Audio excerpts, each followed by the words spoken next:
C'était plus qu'un symbole. Nous étions ses créateurs.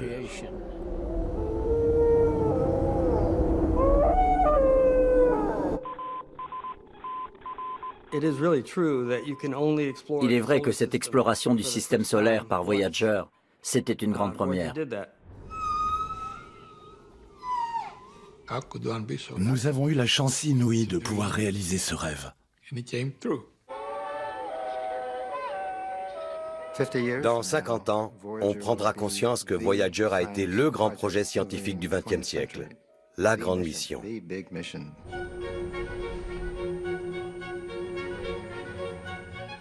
On n'avait pas encore pris la mesure de l'immensité de l'univers. Et Voyager nous a ouvert les yeux.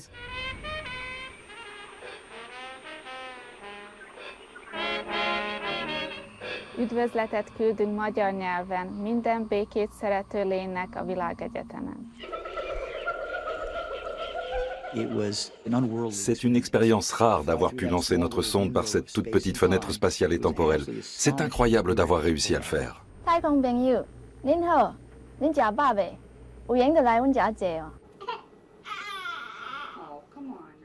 On a créé un vaisseau intelligent qu'on a propulsé dans l'espace.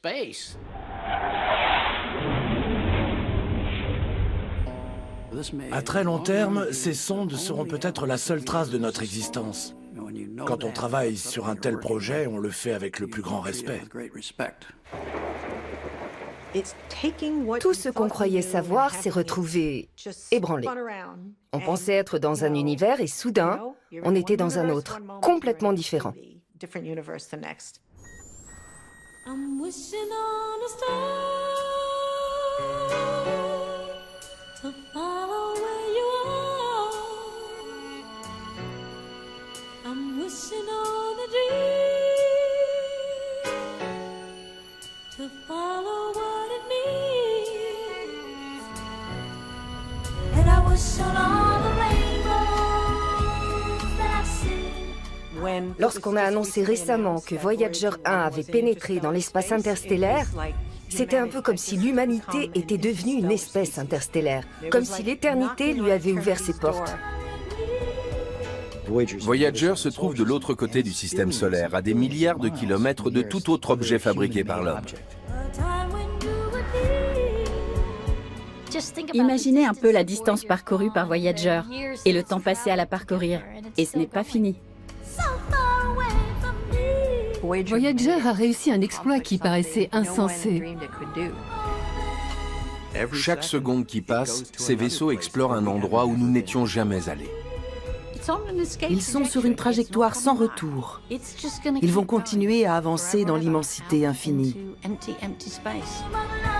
Voyager, c'est une mission d'une audace incroyable. Qui aurait pu imaginer qu'on arriverait à faire ça en 1977 ?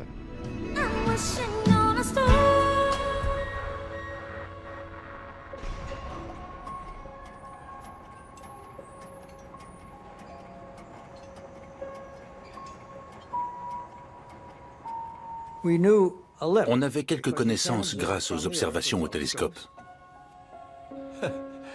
C'était fou. Qu'est-ce qu'on savait en fait? Que ces planètes étaient toutes des géantes gazeuses, constituées pour la plupart d'hydrogène et d'hélium, avec un peu de méthane. On savait qu'il y avait des vents sur Jupiter. On connaissait la grande tache rouge. On savait aussi qu'il y avait un rayonnement emprisonné, donc un champ magnétique. On savait que Jupiter avait 4 lunes, Io, Europe, Ganymède et Callisto. C'est ce qui avait convaincu Galilée que Copernic avait raison et que le Soleil était au centre du système. On savait que les planètes extérieures avaient des satellites, parce qu'on les voyait tourner. Mais tout le monde pensait que ce n'étaient que des boules de glace cabossées, un peu comme sur les hauts plateaux de la Lune, criblés de cratères d'impact. Et cette idée était tellement répandue qu'on n'a même pas pensé à intégrer des géologues à la mission Voyager. De Saturne, on connaissait les anneaux et les principaux satellites, mais pas grand-chose de plus. Et tout ça était assez flou. Personne ne s'était approché de ces planètes extérieures. La mission Pioneer était passée non loin de Jupiter et Saturne, mais c'était avec des caméras très rudimentaires, on n'avait pas beaucoup d'images, et l'instrumentation n'était pas très développée. Les missions Pioneer avaient servi avant tout à voir si des vaisseaux pouvaient passer sans dommage la ceinture d'astéroïdes. Aujourd'hui, on a appris beaucoup de choses qu'on ne savait absolument pas à cette époque. Et cela vaut aussi pour Uranus et Neptune qui sont très éloignés. J'avais scruté ces planètes avec les télescopes les plus performants au monde, sans voir autre chose que des taches un peu floues. Au télescope, Uranus n'était qu'un petit point bleu-vert et Neptune un point bleuté encore plus petit. C'était tout. Les astronomes s'étaient donné beaucoup de mal pour connaître leur composition physique, leurs caractéristiques de base. Mais sur leur vraie nature, leur climat, la distribution de la masse à l'intérieur, de quoi elles étaient vraiment constituées, à quoi ressemblait leur lune, on savait très peu de choses. On ne peut pas tout apprendre par la seule observation au télescope. Il y a la théorie, et puis il y a ce qu'on ne sait pas, et qu'on cherche à savoir.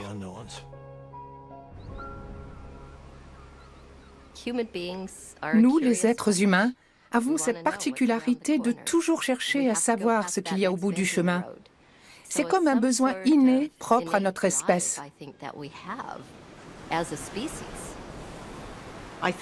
Ce désir d'exploration nous donne un avantage sur les autres espèces. Nous essayons toujours d'améliorer notre condition. Et je crois que nous sentons que notre survie dépendra de notre capacité à vivre dans d'autres mondes. C'est très humain de se poser des questions.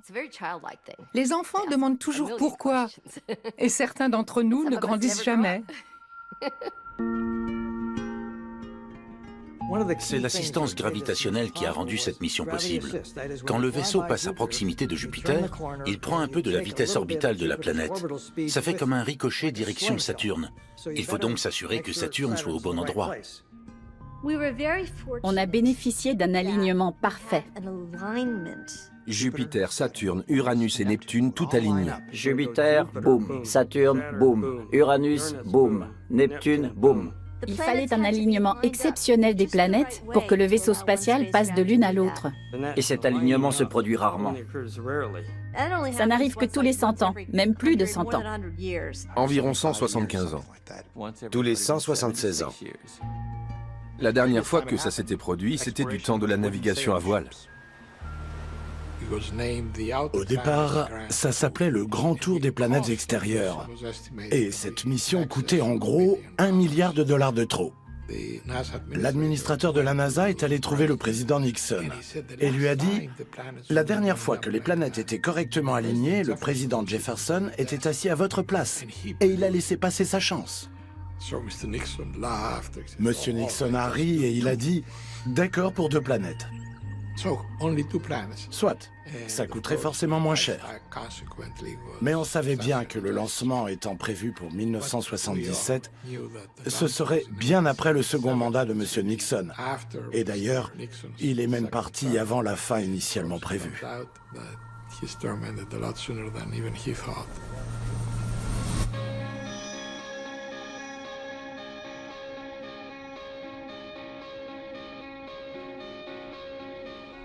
Le projet Voyager a démarré en juillet 1972 avec 11 différentes équipes scientifiques. Et l'objectif était qu'une des 2 sondes parvienne à dépasser Saturne. Mais on savait tous d'emblée qu'on ferait notre possible pour étendre la mission à Uranus et Neptune. On a donc choisi nos trajectoires avec un point d'appui aux abords de Saturne, qui nous donnerait un coup d'accélérateur pour aller vers Uranus. Et ça dès le départ. On voulait prévoir cette possibilité au cas où l'occasion se présenterait.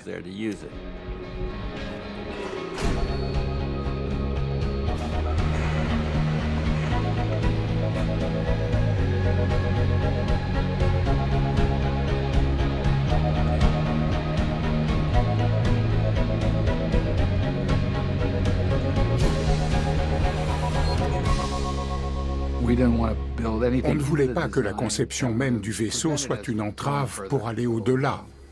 C'était une mission à double fond.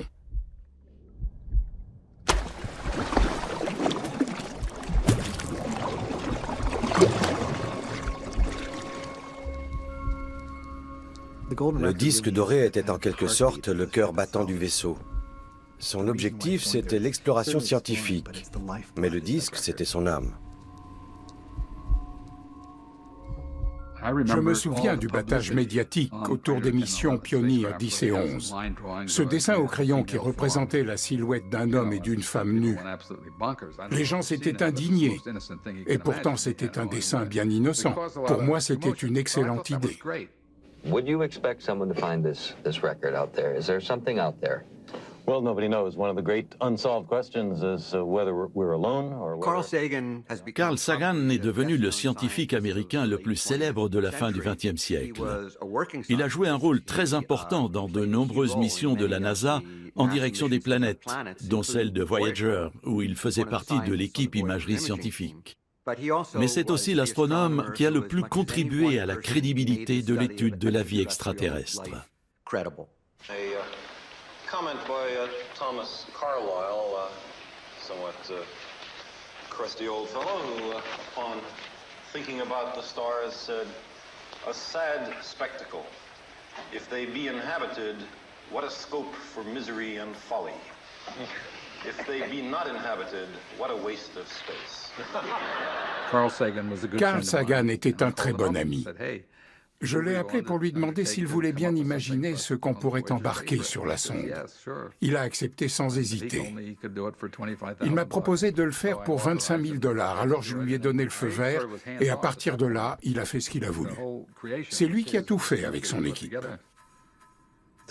Ils se sont dit que l'occasion était trop belle, et que quitte à lancer une bouteille à la mer, autant y glisser un message, en l'occurrence des témoignages de notre existence. Carl voulait faire une simple plaque métallique, mais un peu plus complète que celle des vaisseaux Pioneer. Mais c'est Frank Drake qui a eu l'idée du disque micro-sillon pour un poids et un encombrement identiques. Frank est un homme très brillant, mélange de Einstein et de Thomas Edison, grand théoricien de la physique, mais aussi quelqu'un de très concret, capable de résoudre toutes sortes de problèmes pratiques. Les scientifiques qui ont monté la mission Voyager sont toujours un peu jaloux que le public ait surtout retenu le disque doré, au lieu de leurs exploits autour des planètes extérieures du système solaire.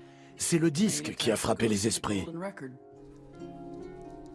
Parce qu'il renvoie à la question de la vie extraterrestre. Et que tout ce qui parle d'établir un contact avec des extraterrestres est bien plus fascinant que de connaître la composition chimique de tel ou tel minéral sur Mars. Ce disque ressemble à un vieux 33 tours. La seule différence, c'est qu'il est en métal pour durer plus longtemps. Il était enregistré 2 fois plus lentement, ce qui nous donnait 2 heures. 1 heure et demie était consacrée à de la musique, et la demi-heure restante contient tous les autres sons. Des bruits de la nature sur Terre, des messages de salutation et des photos encodées de la Terre. On nous a souvent demandé comment vont-ils pouvoir écouter ce disque. Mais justement, on a joint le matériel pour le lire. Une tête de lecture avec un saphir, et sur la couverture du disque, un dessin montrant la façon dont le saphir doit reposer sur le disque. Peut-être que ces schémas leur sembleront du niveau d'un gribouillage de maternelle. Mais ils devraient comprendre, s'ils ont la tête bien faite, si tant est qu'ils aient une tête. Voyager a été lancé l'année du centenaire de l'invention du phonographe par Edison. C'est donc tout naturellement qu'on a choisi le disque comme support. Mais ce qui est intéressant, c'est que pour le protéger de la poussière et des petites particules au cours du voyage, ils ont pensé à le couvrir. Et sur le couvercle, ils ont gravé la position de la Terre dans notre système solaire et sa position par rapport à différents pulsars. Beaucoup de gens nous ont demandé pourquoi leur dire où on se trouve. On ne sait pas qui ils sont. Ils pourraient nous attaquer, nous manger, nous réduire en esclavage ou nous détruire. S'ils trouvent ce disque, c'est qu'ils sont techniquement plus avancés. Pourquoi vous faites ça? Ceux qui le trouveront se demanderont même pourquoi on s'expose ainsi à leur soif de conquête et se dire qu'on doit être sacrément altruiste.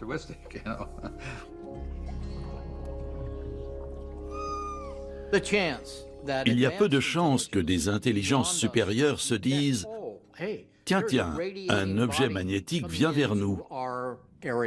Allons voir quel est le mystérieux message contenu dans cette bouteille. » N'est-ce pas un scénario invraisemblable?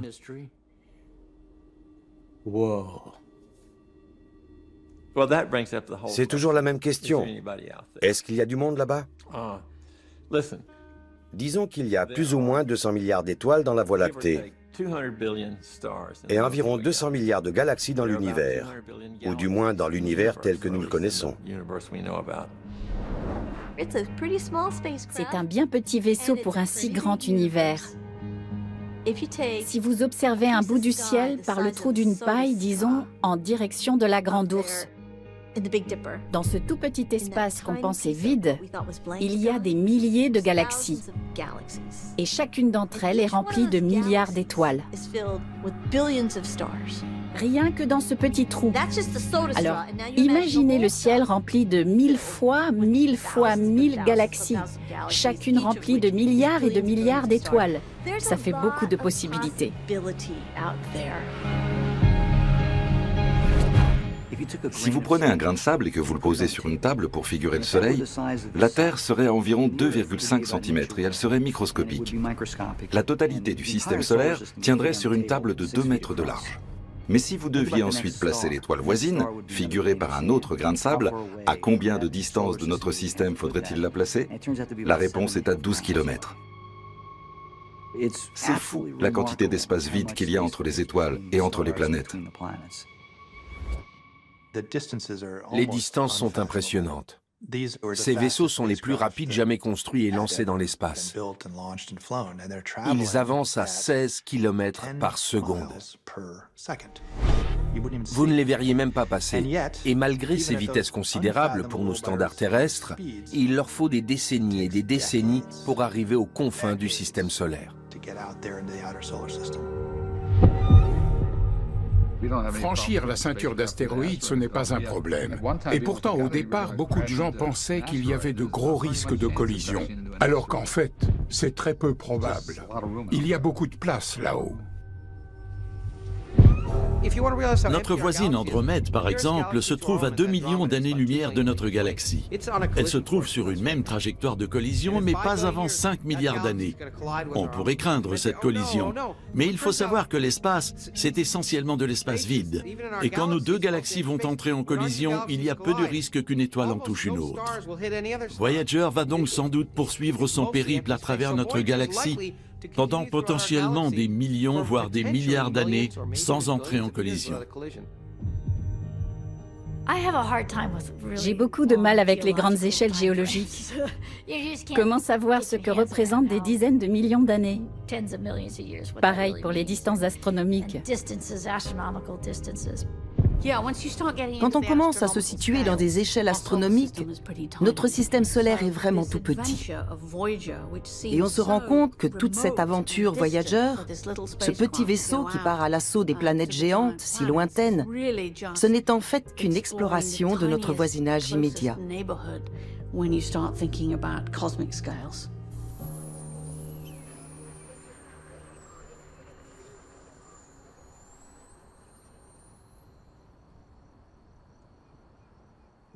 Les deux vaisseaux ont été construits dans le Jet Propulsion Laboratory, un centre de recherche fédéral qui fait partie de l'Institut de technologie de Californie. Ce que j'admire le plus chez les ingénieurs qui ont mis au point Voyager, c'est qu'ils ont absolument tout envisagé, même le plus improbable. Ce sont vraiment des gens qu'on a tout intérêt à emmener quand on part en camping. Ils anticipent tous les problèmes possibles et imaginables. Et s'il y a tel insecte, et si les tentes prennent l'eau, et si on n'a plus de gaz, et si on n'arrive pas à allumer le feu. Quand on envoie un vaisseau dans l'espace, il n'y a pas de dépanneuse, pas moyen de le rapatrier. Il vaut mieux avoir tout envisagé, ou alors c'est la fin du voyage.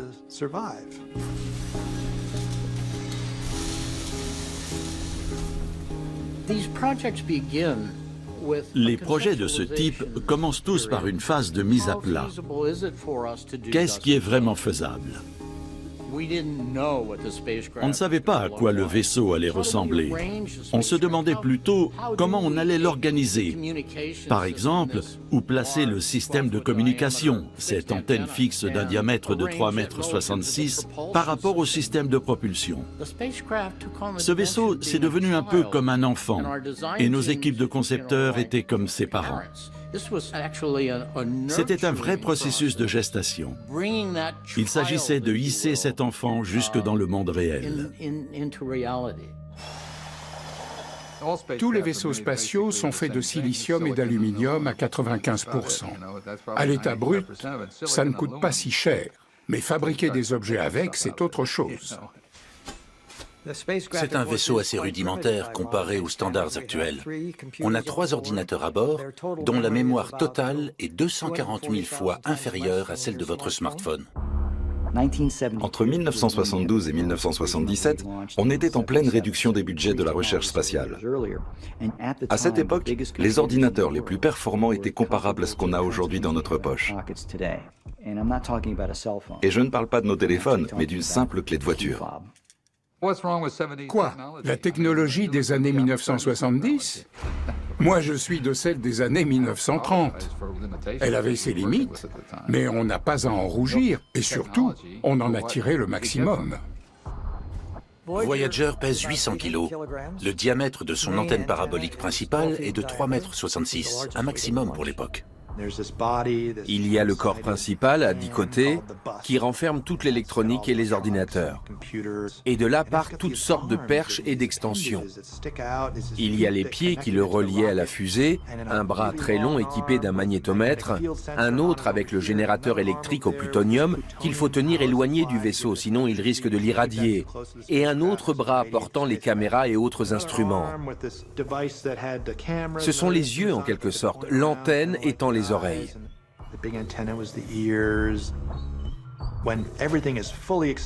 Et franchement, quand toutes ces extensions sont sorties au maximum, le vaisseau a la taille d'un minibus. Il est vraiment gracieux, malgré son allure dégingandée. Une drôle de silhouette, mais parfaitement adaptée à l'espace.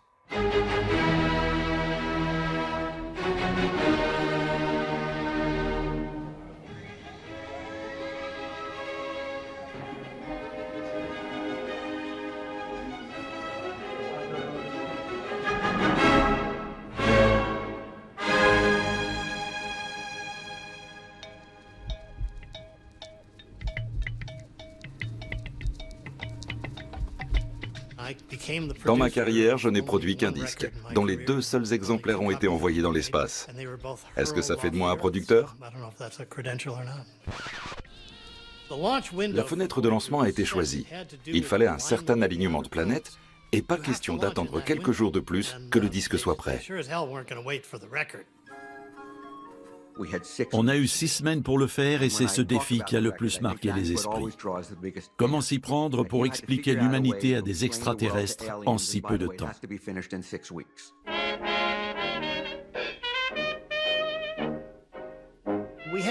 Nous avions 2 objectifs pour la musique. D'abord, nous voulions des musiques représentatives de beaucoup de cultures différentes à travers le monde, et pas seulement de celles qui avaient conçu et lancé la sonde.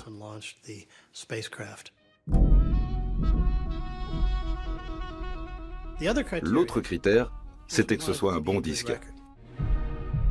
C'est un message très personnel, pas le fruit d'un travail collégial, beaucoup trop bizarre.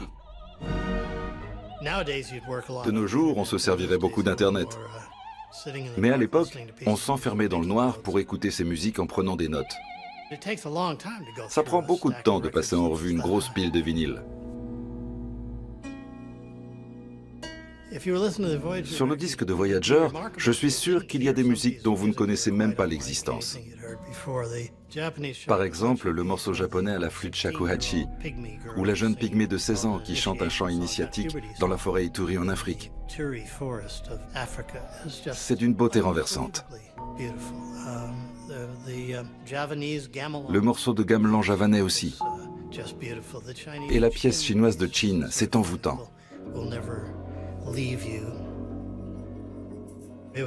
Quelle aventure pour l'esprit! Bien sûr, on est parti à la chasse aux disques rares. Je me souviens de l'arrière-boutique d'un magasin d'électroménager indien à New York qui vendait quelques disques traditionnels. C'est là qu'on a trouvé un raga qu'on a fini par mettre sur le disque. Notre critère était de décrire nos cultures en intégrant de la musique traditionnelle, des musiques primitives, mais aussi Bach, Beethoven et du jazz. On avait très envie de mettre les Beatles, mais ils nous ont dit pas question. On a essayé de leur dire que ça partirait dans l'espace, tout ça. Mais non, ils ne céderaient pas leurs droits aux extraterrestres.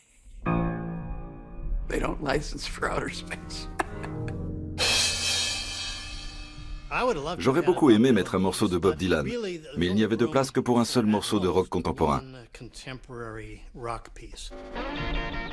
Alors on a choisi Chuck Berry, Johnny B. Good, que Dylan aimait beaucoup d'ailleurs. It may be just 4 simple words, but it is the first positive proof that other intelligent beings inhabit the universe. What are the 4 words, Kakua?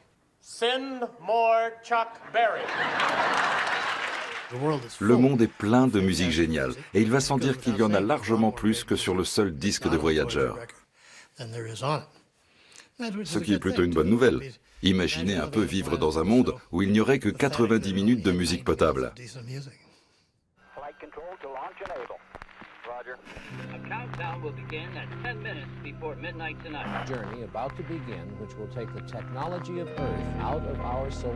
Au moment du lancement, la sonde était toute pliée comme un origami. Le moment de l'embarquement sur la fusée a été assez surprenant. Nous savions que ça arriverait un jour, mais ce qui nous a surpris, c'est notre émotion. J'ai regardé tous mes collègues, et là, j'ai compris que c'était la dernière fois que nous avions le vaisseau sous nos yeux.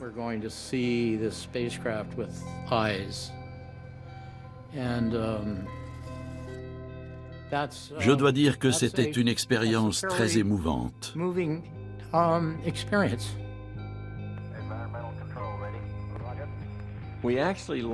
Nous avons lancé Voyager 2 en premier, et ça, la presse ne s'en est pas remise.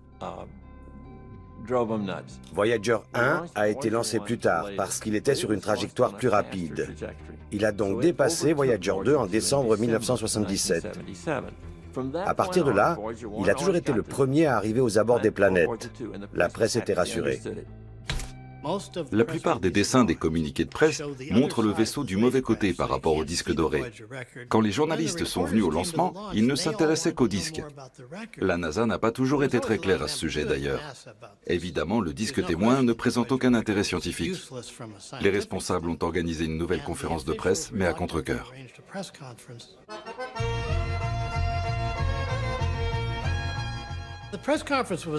Vraiment, c'était un peu ridicule.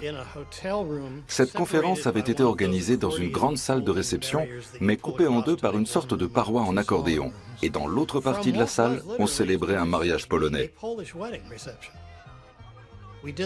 On a fait toute la conférence de presse au son des flonflons. Mais le public a bien compris l'enjeu.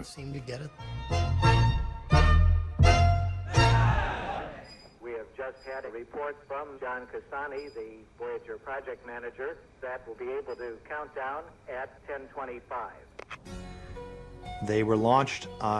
Les 2 sondes ont été lancées par des fusées Titan dérivées de missiles balistiques intercontinentaux et reconverties dans le lancement de vaisseaux spatiaux civils en direction des planètes. 5, 4, 3, 2, 1. We have ignition and we have liftoff. On assiste à la mise à feu, et là, on n'est plus du tout préparé à ce qui va arriver.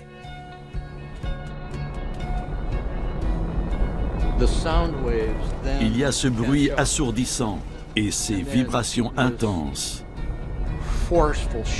On a tout le corps qui tremble à l'unisson de toute cette énergie.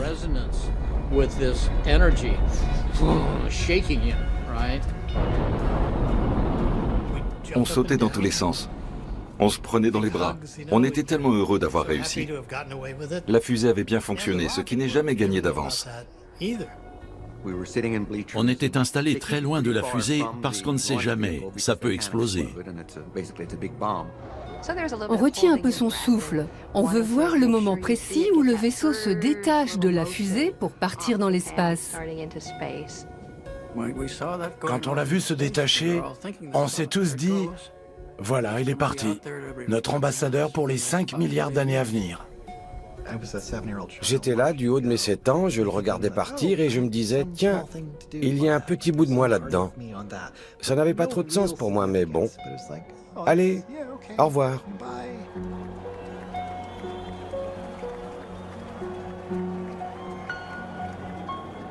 Il y avait des explosions de joie. L'aventure commence. Mais après le lancement, tout s'est affolé.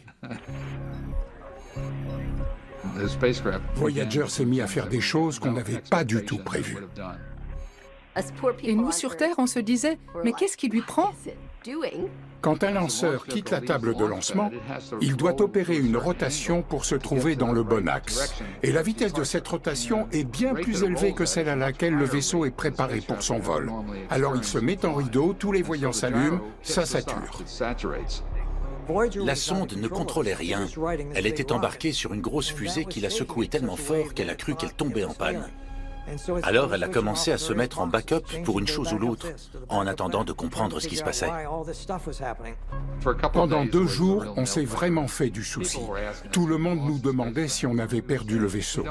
Et on ne savait pas vraiment quoi répondre. Les journaux titraient « Mutinerie dans l'espace ».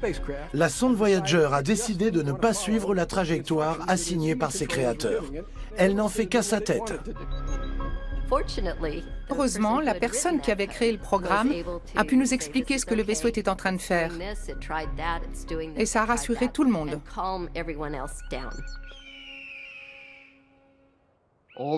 Toutes ces réactions qu'on trouvait bizarres, c'était en fait nous qui les avions programmées. C'est simplement que nous avions fixé des limites trop étroites. Il fallait qu'il puisse supporter davantage de mouvements, de vibrations, et le signal de télémesure n'était pas assez constant. Bref, tous ces petits problèmes survenus sur Voyager 2 ont été réglés pour Voyager 1.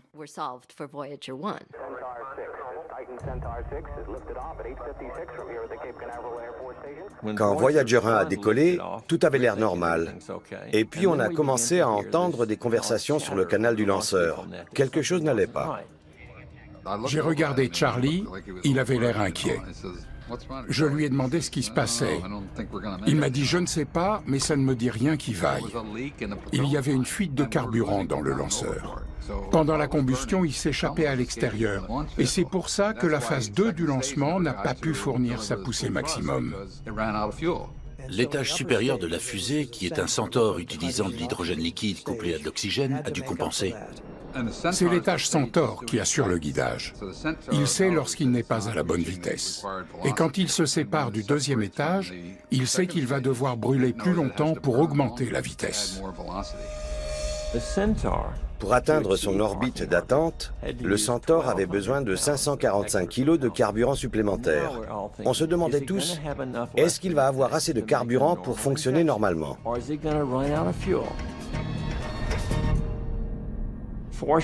Heureusement, il avait 3 secondes et demie de poussée avant la panne sèche. Voyager 1 a réussi son coup à 3 secondes et demie près.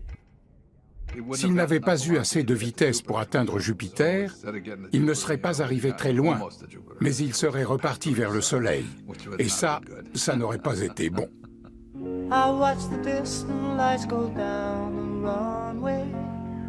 Disappear into the evening sky. Oh, you know I'm with you on your journey. Never could say goodbye. Et puis il y a cette idée que ça ne nous appartient plus. La mission scientifique, à proprement parler, allait commencer. Mais notre rôle en tant qu'ingénieur, créateur de cette machine, était terminé.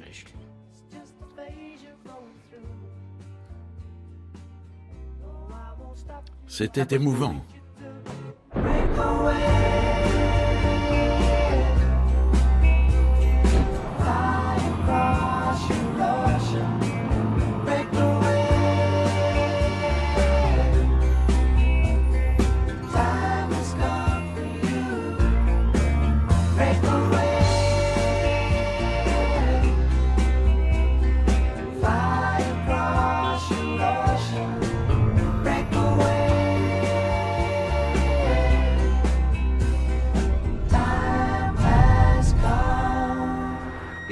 Ce qui est fou, c'est qu'il y a à peine l'équivalent d'une vie humaine, 87 ans, l'univers se limitait à une seule galaxie, notre Voie lactée, qui flottait dans un univers immuable, dans un espace éternellement vide.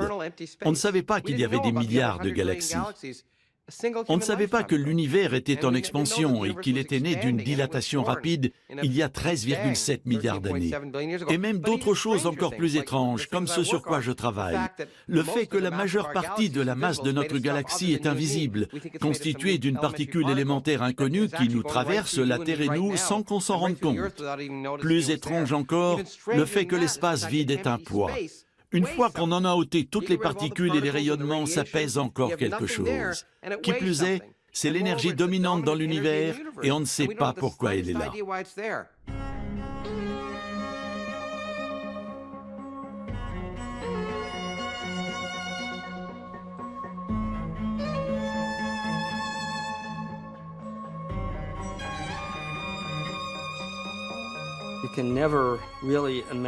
On a beau essayer, on ne peut jamais vraiment imaginer ce que la nature nous réserve comme surprise.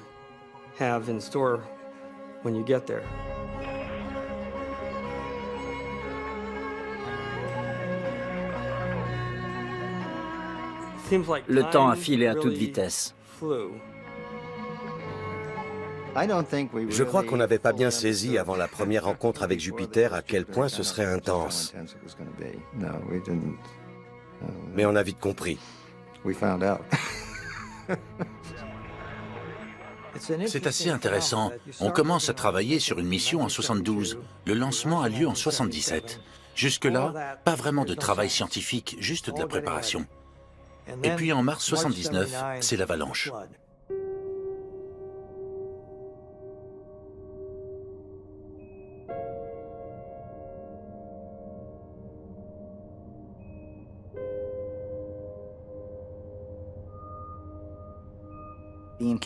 On se laisse gagner par le suspense.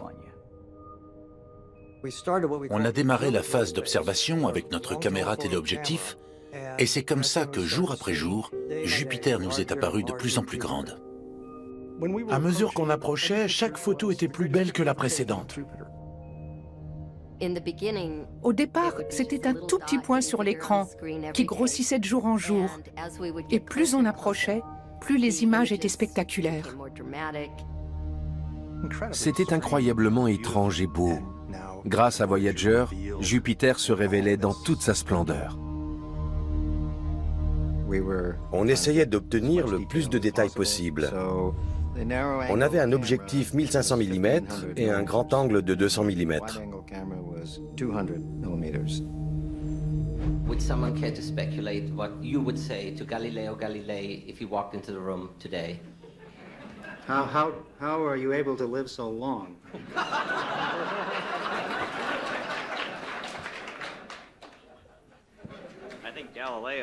Jupiter, c'est plus de 10 fois la Terre. Elle est composée principalement d'hydrogène et d'hélium, sans aucune surface solide.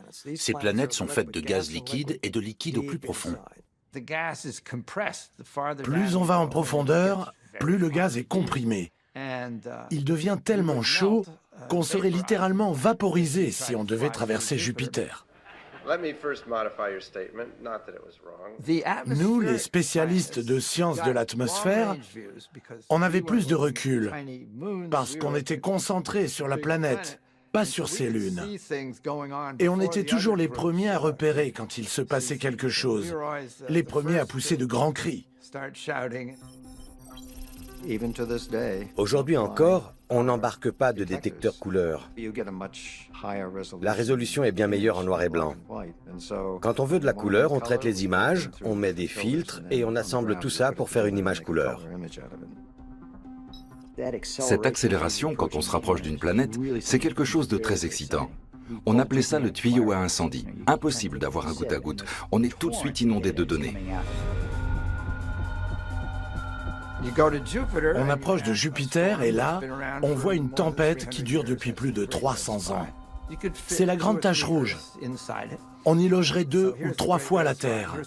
Vous voyez la tache? Une Terre ici, une Terre là, et tout ça tourbillonne.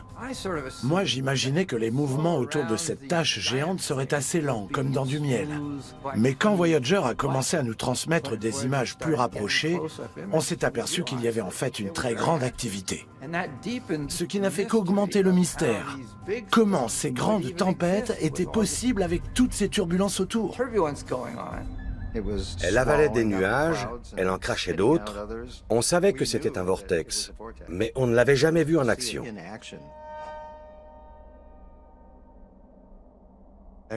Chaque jour, on se demandait si notre vaisseau était assez bien conçu. Avait-on vraiment anticipé tous les problèmes possibles? La sonde Pioneer 10 avait enregistré des rayonnements bien supérieurs à ce qu'on avait pu calculer à partir de la Terre.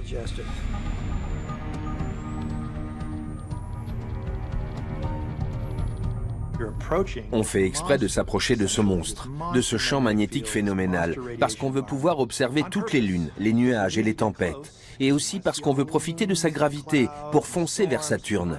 Mais on ne sait pas si le vaisseau va survivre à ça. S'il grille, finit la mission. Pareil s'il reste intact, mais qu'il ne peut plus communiquer. 2 mois avant le lancement, l'équipe scientifique prévoyait que les champs magnétiques autour de Jupiter seraient assez intenses pour accélérer les particules. On entendait parler de valeurs proches de 40 000 volts, autant dire que notre vaisseau n'y survivrait pas. Les câblages des différentes extensions de la sonde étaient conducteurs. Ils risquaient de transporter ce bombardement à l'intérieur de nos systèmes et de tuer le vaisseau. Il a donc fallu tout isoler. Et on n'avait plus le temps de passer par les procédures de conception normales. Alors, pour que ça puisse être fait rapidement, on a monté une équipe qui a fait des choses pas très orthodoxes. Je me souviens avoir demandé à un technicien d'aller acheter du papier alu. On n'avait rien d'autre sous la main. Normalement, nos protocoles de commande de matériaux sont des procédures beaucoup plus élaborées.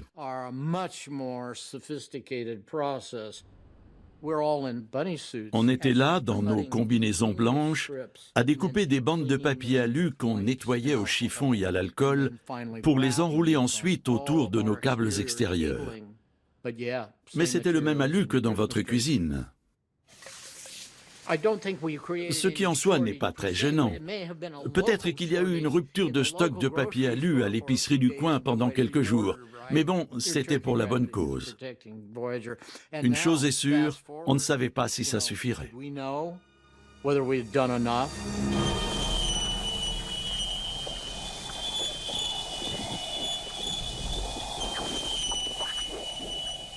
On entendait toutes sortes de sons inouïs. C'est un phénomène très curieux. Imaginez des molécules qui se rassemblent dans un coin d'une pièce et qui commencent à siffler tout en même temps. Eh bien, dans cette ceinture de radiation, c'est possible. J'appellerais ça des sons radio, parce qu'on les détecte avec une antenne. Si vos oreilles étaient équipées d'antennes assez puissantes, vous pourriez capter ce qu'on a enregistré. Des sifflements. Ces sifflements, ce sont en fait des éclairs. C'était la première fois qu'on détectait des éclairs sur une planète autre que la Terre, en beaucoup plus intense. Sur Jupiter, il y a des éclairs qui couvriraient la moitié des États-Unis. C'est fascinant ce qu'on entend dans l'espace.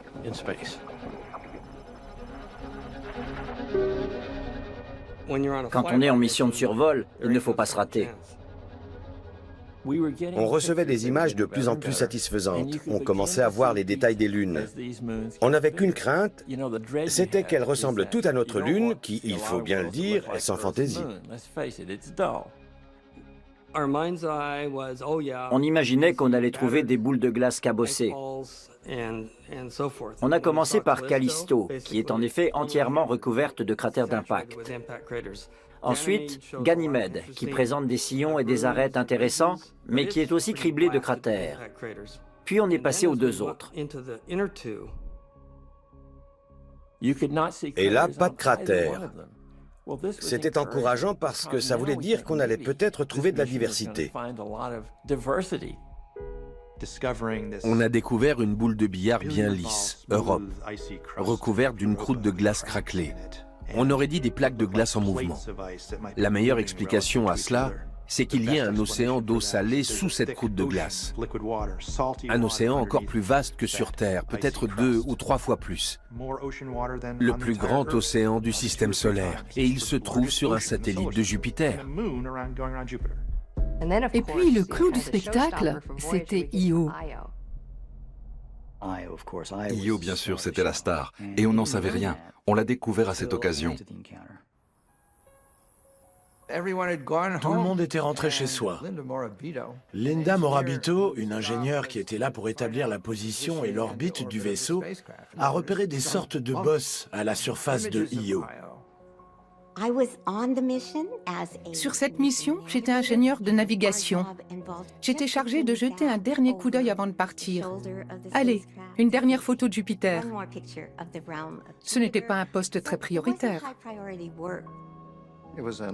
C'était une image de navigation optique, et Linda a aperçu quelque chose d'étrange à la surface.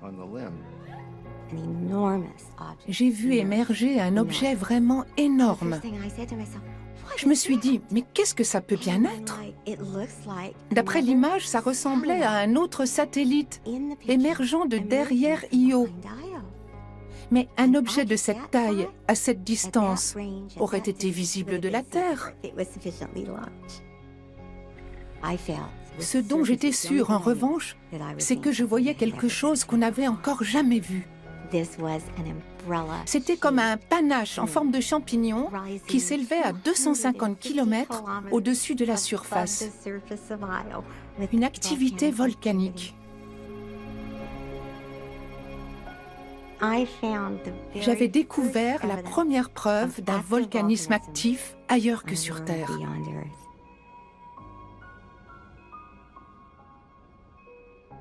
C'était incroyable qu'une petite lune comme Io ait une activité volcanique 100 fois supérieure à celle de la Terre, alors qu'on pensait qu'elle était la seule du système solaire à avoir des volcans actifs. Cette expédition allait nous réserver de belles surprises. I wanted to say one other thing. We've been saying that perhaps there's some funny way in which Jupiter gobbles up all the things that are coming in and doesn't let Io be hit by any. Well, we aimed a spacecraft and went very close, and had we missed, we would have made the first impact crater. Les phases de survol des planètes durent environ une semaine, et c'est 24 heures sur 24. C'est très intense. It's intense. There will be a Voyager report in 30 seconds.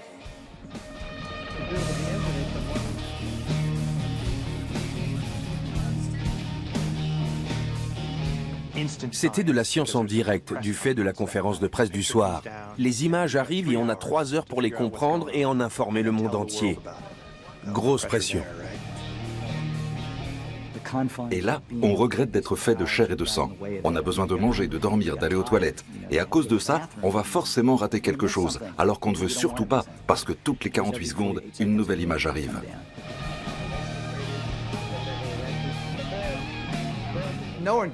Personne ne dormait pendant ces périodes où le vaisseau survolait les planètes. Les labos photos travaillaient jour et nuit. Les gens dormaient dans leur voiture.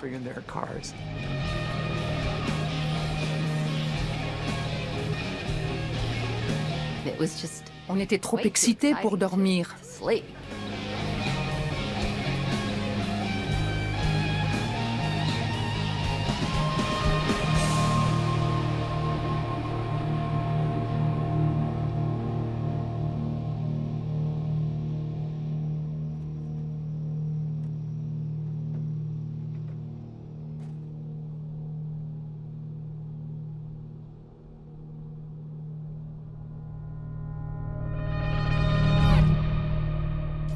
C'est la toute première photo de l'anneau de Jupiter.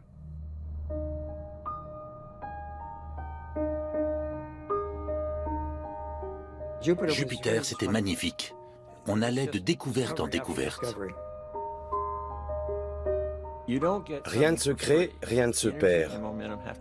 Quand Voyager s'est trouvé accéléré à 56 000 km/h grâce à l'assistance gravitationnelle, la rotation de Jupiter, sur 1000 milliards d'années, a été ralentie de 30 cm. Jupiter a changé la donne. Elle a remis les compteurs à zéro.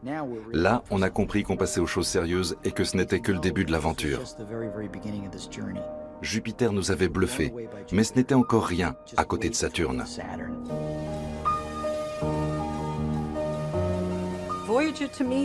Pour moi, la mission Voyager, ça a été homérique. Des années à traverser le système solaire d'une planète à l'autre, puis une semaine ou deux d'activités frénétiques, de découvertes, et puis on remonte sur le bateau et en avant pour de nouvelles conquêtes.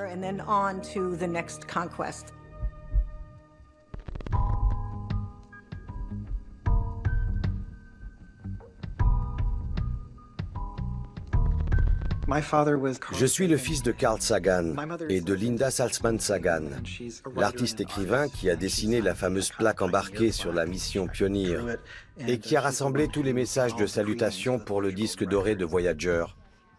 J'aime bien l'idée qu'elle ait réuni une sorte de chœur de voix qui salue les étoiles.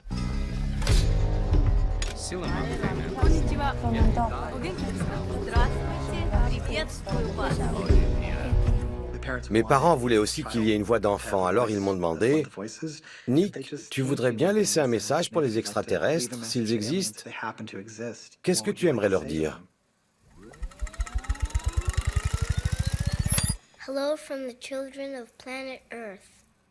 Bonjour des enfants de la planète Terre, tout simplement. Ça leur a plu? Super, on va t'enregistrer.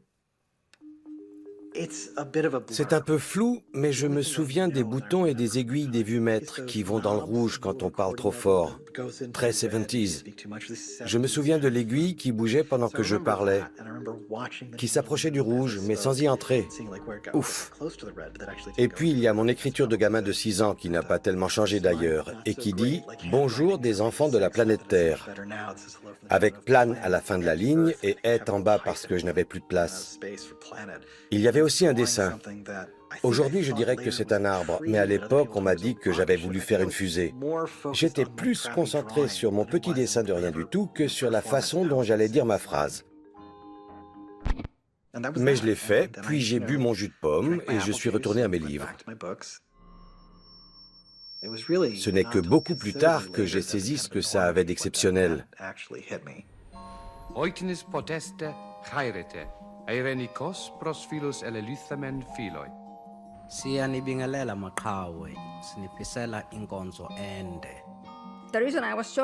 Je n'avais rien d'extraordinaire, mais je me suis trouvée là, au bon moment, et on savait que je parlais arabe. J'ai eu de la chance. J'ai dit « Pourquoi moi ?» Parce que tu parles portugais. Je n'ai reçu aucune consigne sur ce que je devais dire, seulement qu'il fallait que ce soit court. Ces salutations à l'univers, c'est un peu les ancêtres du tweet. Ça devait être court et simple, et on m'a laissé 5 minutes de préparation avant d'enregistrer. On m'a dit, on enregistre pour un vaisseau spatial. J'étais très intimidée. सब लोगों ने मारो राम राम पहुंचे हमें अठे राजी खुशी हां तुम उठे राजी खुशी रह जाओ. Comment saluer l'univers? Il n'y a pas de formule toute faite pour ça.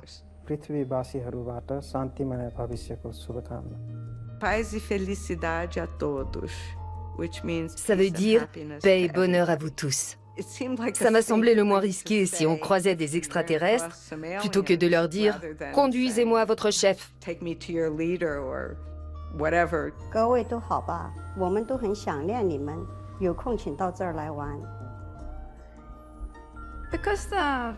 Comme le vaisseau est fait d'une matière froide, inanimée, et que le disque lui-même est en métal, je voulais que ma voix transmette de la chaleur.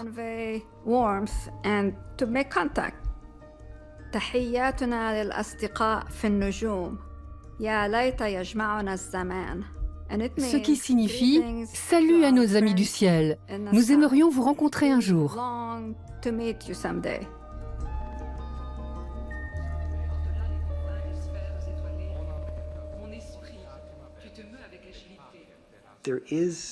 Il y a une part de moi qui voyage sur ce vaisseau. Il est parti, il poursuit sa route, et quand je ne serai plus là, il sera encore en route. C'est un peu magique. Hello from the children of planet Earth. In your mind you have capacities, you know, to telepath messages through the vast unknown. Please close your eyes and concentrate with every thought you think upon the recitation we're about to sing. Calling occupants of interplanetary craft. J'aimerais avoir la réponse à cette question. Sommes-nous vraiment seuls? Il y a forcément d'autres civilisations dans cette immensité. Ce serait presque statistiquement impossible qu'il n'y ait pas d'autres formes de vie intelligentes ailleurs, et même plus qu'intelligentes. Plus l'espace est vaste, plus c'est possible. Mais de là à les trouver, c'est beaucoup moins sûr. La botte de foin est beaucoup trop grosse pour qu'on y trouve l'aiguille.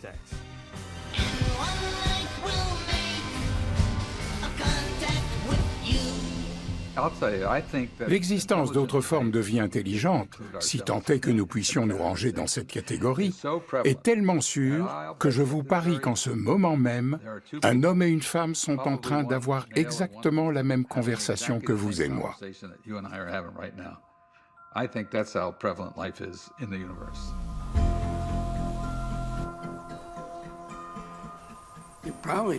Ils sont peut-être même en train d'essayer d'établir un contact avec nous en ce moment.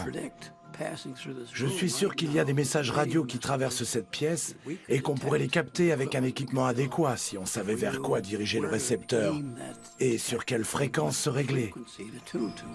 Ici, dans cette pièce, c'est saisissant. Ils sont là, dans cette pièce. Par rapport à toute forme de vie extraterrestre, l'éloignement n'est pas tant spatial que temporel. Tout dépend de combien durent les civilisations. Il faut bien qu'elles existent simultanément si elles veulent pouvoir communiquer.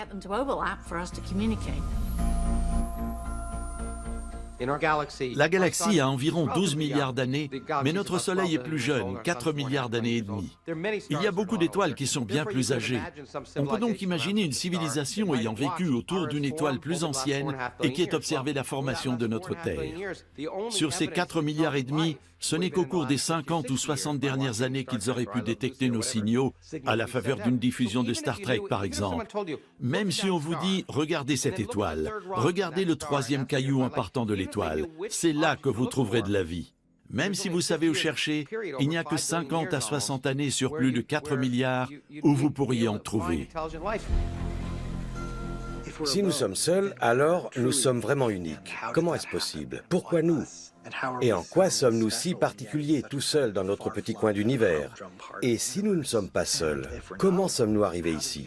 Est-ce que ces autres groupes peuvent nous en apprendre davantage sur nous? À quoi ressemblent-ils? Sont-ils les créatures de nos rêves ou de nos cauchemars? Ce qui nous sauve, c'est que le voyage interstellaire n'est pas une chose facile. Les extraterrestres ne sont sans doute pas plus avancés que nous dans ce domaine. On est tranquille pour quelque temps. En gros, on est tous coincés chacun de son côté sur sa planète.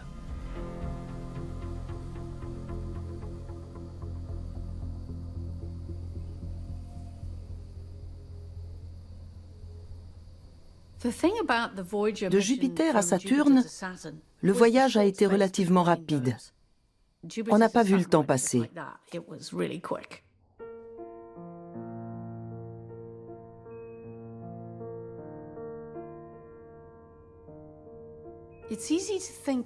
Jupiter, c'est un peu le mâle dominant du système solaire.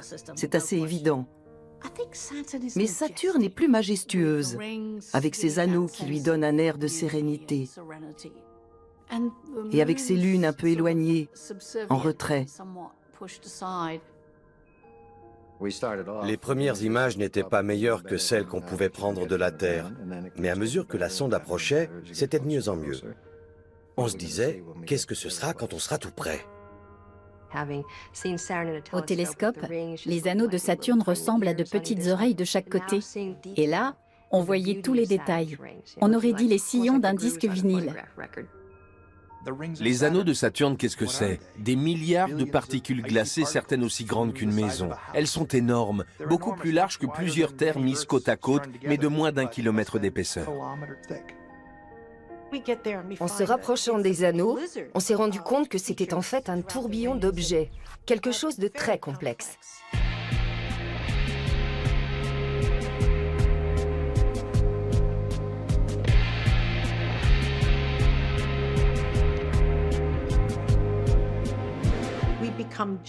On était devenus accros.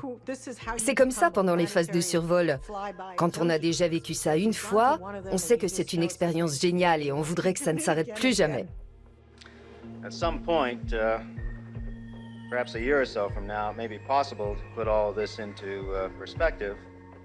But right at the moment, I cannot recall being in such a state of euphoria for any previous planetary encounter, including our two remarkable Voyager encounters at Jupiter.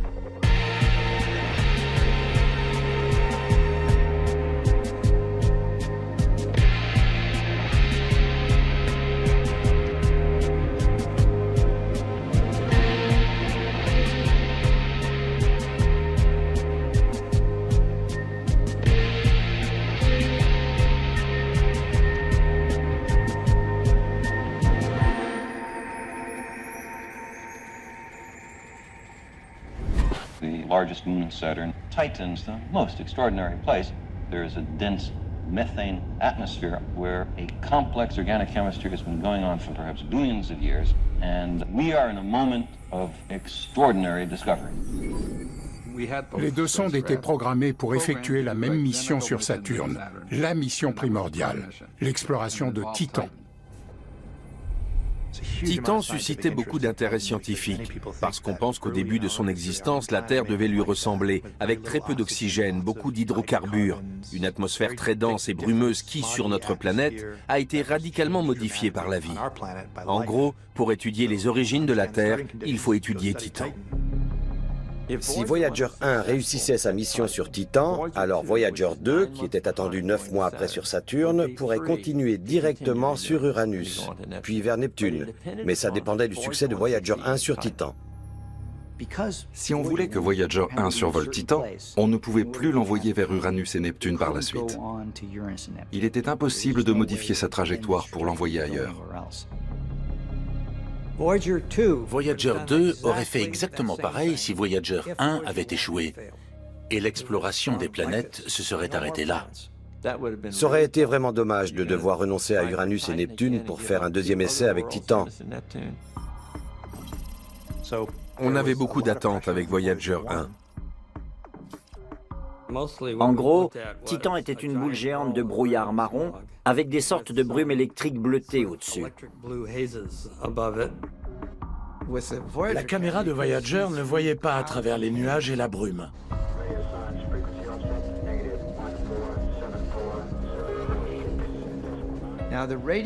Mais les signaux radio du vaisseau traversaient l'atmosphère de la planète, ce qui permettait d'avoir une mesure de la pression à la surface et aussi des températures. On a eu beaucoup d'infos grâce à ces signaux. Titan ne s'est pas révélé aux caméras de Voyager, mais les spectromètres et les ondes radio ont aidé à mieux connaître la composition chimique et physique de son atmosphère et de sa surface.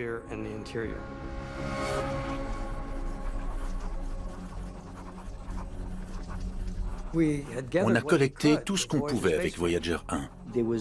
Il n'y avait pas grand-chose à tirer d'un deuxième survol de Titan. Peu de temps après, les responsables de la NASA ont accepté que Voyager 2 poursuive sa trajectoire en direction d'Uranus. Voyager 1 avait rempli sa mission. Souvent, les gens ne savent pas qu'on a failli ne pas continuer vers Uranus et Neptune. Tout dépendait de la mission de Voyager 1 sur Titan. Une fois sa mission accomplie, Voyager 1 s'est éloigné vers les confins du système solaire, en quittant le plan de l'écliptique. Sa mission planétaire était donc presque terminée. J'y reviendrai plus tard.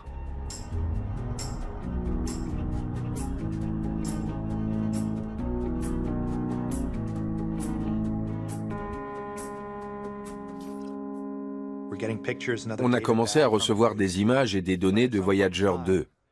Mais à un moment donné, la sonde devait passer derrière Saturne, ce qui allait nous bloquer l'accès aux signaux radio. Ça devait se passer en pleine nuit. On savait que pendant plusieurs heures, on ne serait plus en contact avec le vaisseau. On était déjà prêt à boire le champagne. On n'avait plus qu'à récupérer sur l'enregistreur les données qui n'auraient pas pu être transmises. Et au lieu de ça, on commence à recevoir des tas de signaux d'erreur en provenance de Voyager 2. Il s'était passé quelque chose de grave. C'était au moment de la traversée du plan des anneaux, et on ne recevait que des images noires.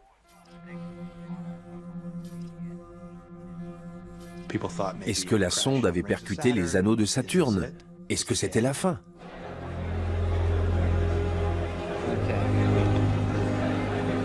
Ladies and gentlemen, we can start the briefing.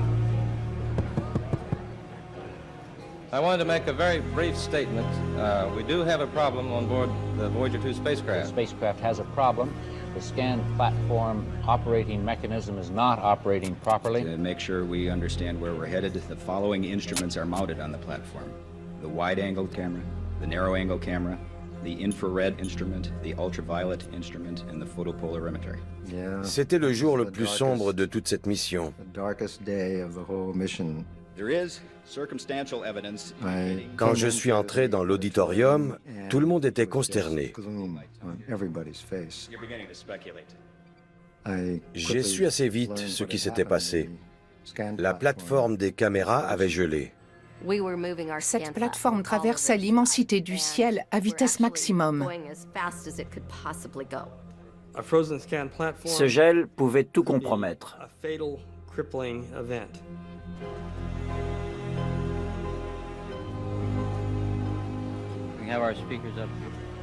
Ça voulait dire que le reste de la mission était fichu. Saturne, Uranus et Neptune. Tout d'un coup, on voyait nos projets s'effondrer.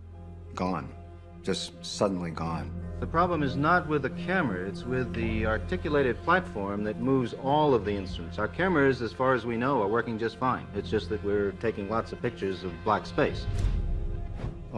Toutes les explorations qu'on avait prévues, Uranus et Neptune, plus aucun vaisseau spatial n'irait là-bas. C'était la mission de Voyager et tout d'un coup, c'était comme si ça n'allait plus être possible. On était complètement anéantis.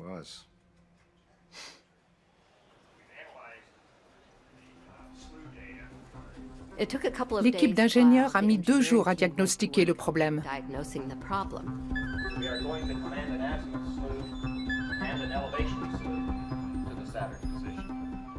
Cette plateforme est dotée de petits moteurs qui la font tourner. On pouvait la faire tourner au ralenti, tic, tic, tic, tic, à vitesse moyenne ou alors très vite. On voulait pouvoir observer dans différentes directions. Mais comme ça n'était pas bien lubrifié, ça restait bloqué. C'était un peu comme une voiture bloquée dans la neige. On essaie d'aller en avant, en arrière, par petits coups, pour essayer de la dégager petit à petit. C'est ce qu'on a fait avec la plateforme. On a essayé de la pousser dans un sens, elle bougeait un peu, puis dans l'autre sens, et ainsi de suite, d'avant en arrière, et on a enfin réussi à relubrifier le tout. La plateforme a été libérée, les images sont revenues et on a eu Saturne au moment où on s'en éloignait.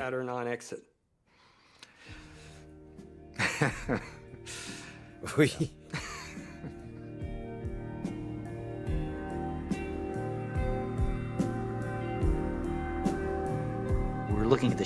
On voyait l'ombre de Saturne sur les anneaux. C'était un angle nouveau, inédit. Incroyable. On était de l'autre côté de Saturne.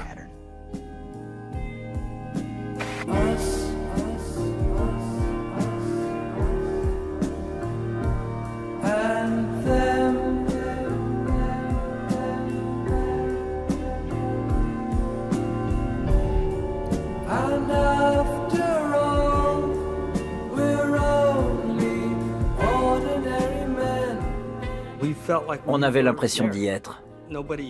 On n'en avait pas vraiment conscience. Voyager, c'était une part de nous-mêmes. Nous.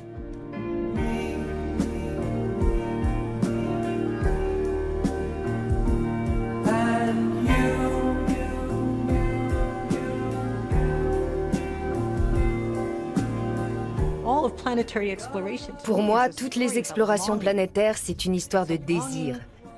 Désir de se connaître soi-même, désir de comprendre le sens de notre existence, de communiquer, de dire à l'univers « on est là, regardez-nous ». Et vous, où êtes-vous ?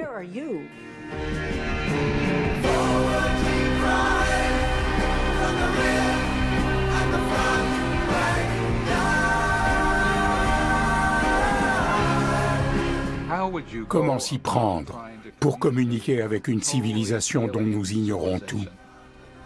L'hypothèse, c'est qu'on partage le même univers physique, que les lois de la physique ici sur Terre ont l'air de s'appliquer partout ailleurs. Il se peut donc qu'on puisse communiquer assez facilement sur la science et les mathématiques. Les hommes partagent tous l'amour de la musique. C'est ce que dit le disque. On aime ça, on vous l'envoie, c'est notre cadeau. La musique, à la base, c'est des mathématiques. Dans la musique populaire, ça peut être des structures très simples, c'est de l'arithmétique. Pour une fugue de Bach, ça peut être plus complexe et plus intéressant. Les mathématiques sont un langage universel. C'est pour ça que nous avons inclus des musiques qui soient intéressantes d'un point de vue mathématique.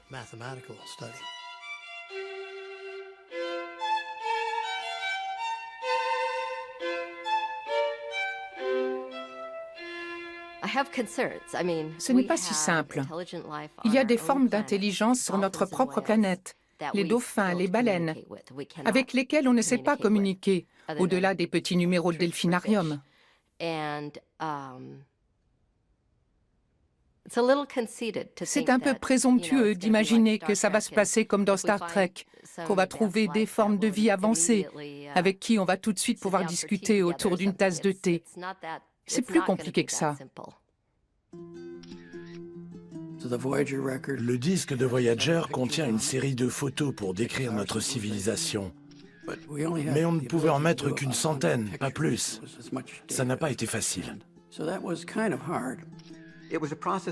On a procédé par petites touches. On ne peut pas décrire la Terre en 100 photos. Pas même en 1000. Mais il fallait réussir à représenter tout un monde à partir d'un détail.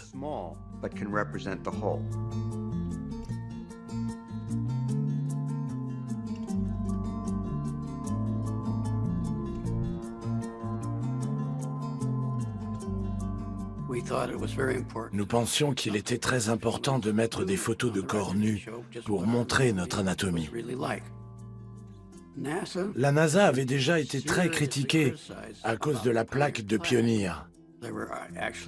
Les journaux avaient reçu du courrier des lecteurs disant que la NASA envoyait de la pornographie dans l'espace. Comment faire pour montrer des corps nus sans être accusé d'obscénité? Notre réponse a été de mettre une photo de femme enceinte, parce que les femmes enceintes ne sont pas considérées comme des objets de désir. C'est donc ce que nous avons fait. Si la NASA ne laisse pas passer ça, elle ne laissera rien passer. Et de fait, elle ne laisse rien passer, car c'est la seule photo qu'elle nous a demandé de retirer. Et maintenant, il fallait 5 ans pour arriver à Uranus. Uranus will be the most remote object yet visited by a spacecraft, and it's so remote that it was not even known until 200 years ago. And it's a great distance out there, and if we'd launched directly from Earth, it would have taken 30 years to get there. So we were very fortunate that we could swing by Jupiter and Saturn on our way. I can only say that as an observational astronomer, I've been trying to figure this thing out for the past 25 years, and it's very frustrating in a telescope to look at that tiny little disk and try to determine anything about it. So for me, the next few days are going to be very exciting.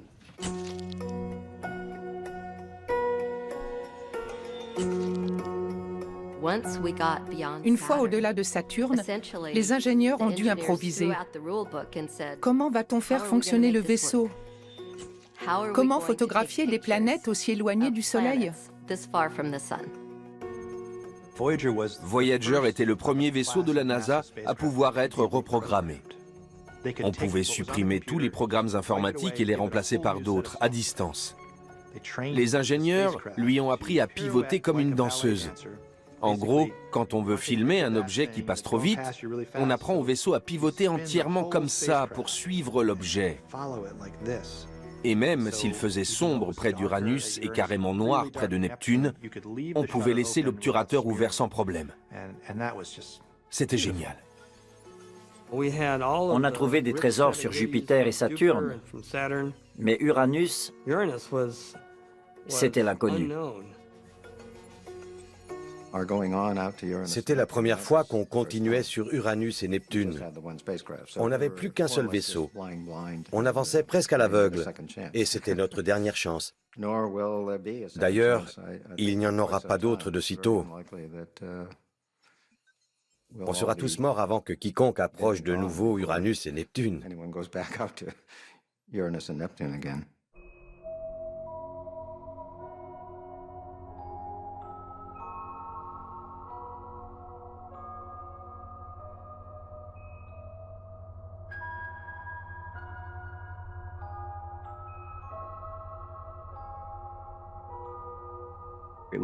C'était comme voir cette planète, qui était presque une abstraction, presque un mythe, devenir un objet bien réel.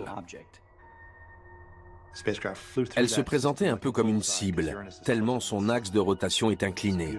Et puis cette magnifique couleur bleu-vert à cause du méthane présent dans l'atmosphère.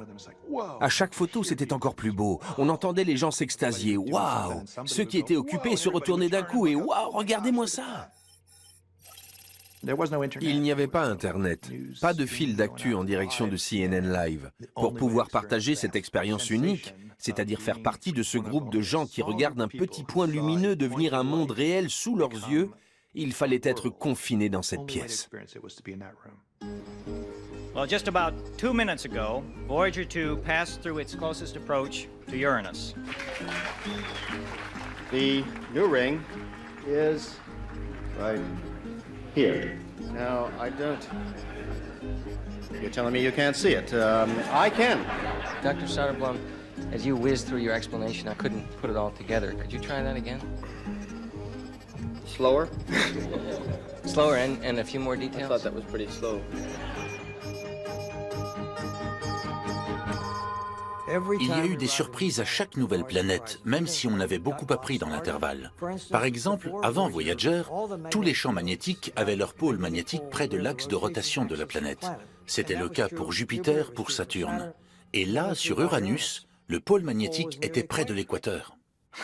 There's been a lot of speculation about the magnetosphere of Uranus. Would there be one? What would it be like? And the magnetosphere of Uranus is far more weird and wonderful. On a trouvé une planète inclinée sur le côté, mais comme le champ magnétique est orienté par rapport à l'axe de rotation, on avait une sorte d'énorme contorsion du champ magnétique lié à la rotation de la planète. Très bizarre. Pourquoi ce champ magnétique était si perturbé? On n'en avait aucune idée. Au moment où Voyager 2 est passé près d'Uranus, l'un des pôles de la planète pointait en direction du Soleil. À cet endroit de son orbite, l'atmosphère ne laissait pas voir grand-chose. La planète n'était pas très engageante. Et d'ailleurs, c'est un peu sa nature. Uranus ne livre pas ses secrets. Je pense que c'est l'une de nos déceptions. Uranus n'est pas plus photogénique que cela. Elle est assez terne. Oui, pauvre Uranus.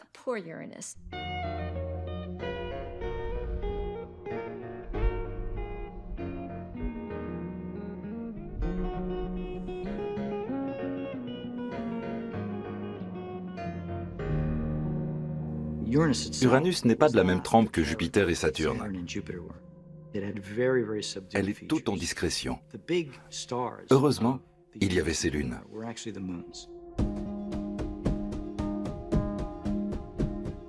Pour aller sur Neptune, il faut se servir de l'appui gravitationnel d'Uranus. Or, il se trouve que le point d'entrée dans la sphère d'Uranus se trouvait tout près de l'orbite de Miranda. Pour info, Miranda n'est pas la plus grosse lune d'Uranus. Et si Uranus avait été la dernière planète visitée, peut-être que les scientifiques auraient préféré en explorer une plus grande. Alors qu'en fait, je ne vois pas ce qui aurait pu être plus intéressant que Miranda. C'était un drôle de bazar.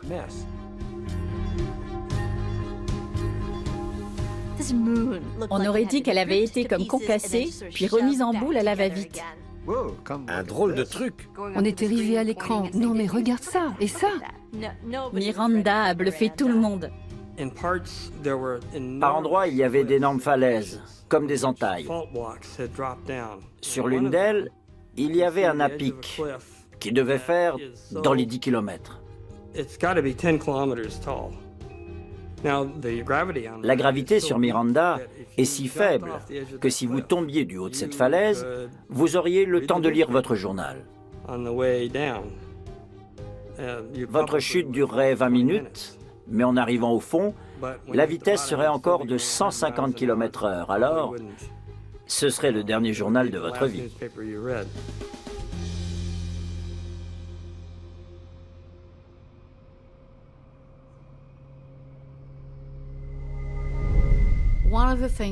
Il faut rappeler aussi que ce moment d'exploration d'Uranus était une période très triste pour nous tous. Nous étions sur le point de présenter tous nos résultats dans le cadre d'une grande conférence de presse, le bouquet final. Mais ce matin-là, je suis allée assister au décollage de la navette Challenger. We have main engine start. 4, 3, 2, 1, and liftoff. Liftoff of the 25th Space Shuttle mission, and it has cleared the tower. On s'était tous dit, allons voir le lancement, puis on ira à la conférence de presse. Mais c'était Challenger. Engine throttling up, 3 engines now at 104%. Challenger, go at throttle up. Challenger, go at throttle up.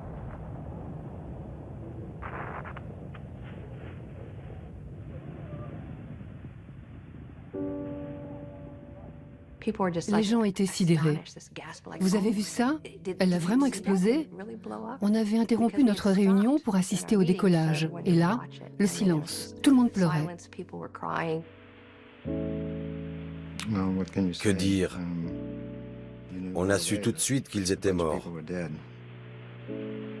Flight throttle, go ahead. RSO reports vehicle exploded. Copy. Et bien sûr, ils ont montré ça en boucle. We have no downlink. Okay, everybody, stay off the telephones. Make sure you maintain all your data. Start pulling it together. L'accident de Challenger a eu lieu au moment où nous quittions Uranus. Je me souviens très bien de cet enchaînement d'images, le croissant d'Uranus qui s'éloigne et l'explosion de Challenger. C'était terrible. Today is a day for mourning and remembering. Nancy and I are pained to the core by the tragedy of the Shuttle Challenger. We know we share this pain with all of the people of our country. This is truly a national loss. I know it's hard to understand, but sometimes painful things like this happen. It's all part of the process of exploration and discovery. It's all part of taking a chance and expanding man's horizons. The future doesn't belong to the faint-hearted. It belongs to the brave. Reports from the flight dynamics officer indicate the impact in the water, approximately 28.64 degrees north, 80.28 degrees west.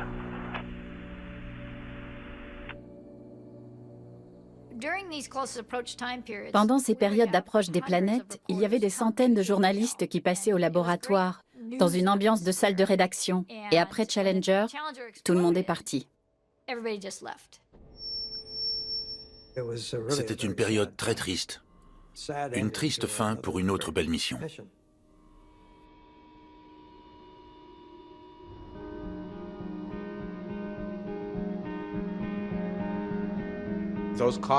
Ces questions auxquelles on espère pouvoir répondre en envoyant des machines dans l'espace, ce sont les mêmes que celles que vous vous posez, que se posent les enfants.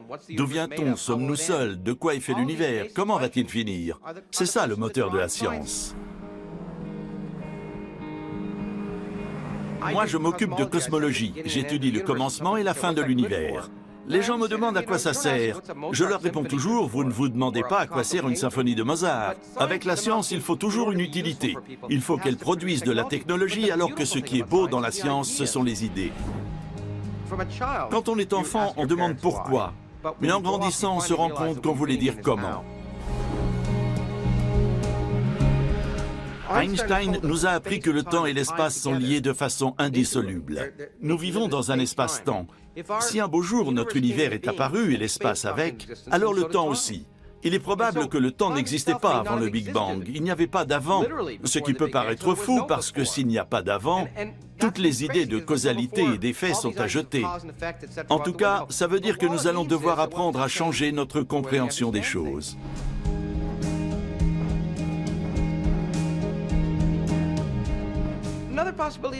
Et si notre Big Bang n'en était qu'un parmi tant d'autres qui se produisent dans ce qu'on appelle maintenant un multivers? C'est un changement de perspective qui nous rend encore plus insignifiants. Nous étions déjà assez insignifiants quand nous tournions autour du Soleil, au milieu de nulle part, parmi des centaines de milliards d'autres galaxies, mais plus encore maintenant qu'on sait que ce qu'on croyait être notre univers n'est qu'un espace insignifiant au milieu de quelque chose de beaucoup plus vaste. La science nous éloigne de plus en plus du centre de l'univers, du cœur de l'action.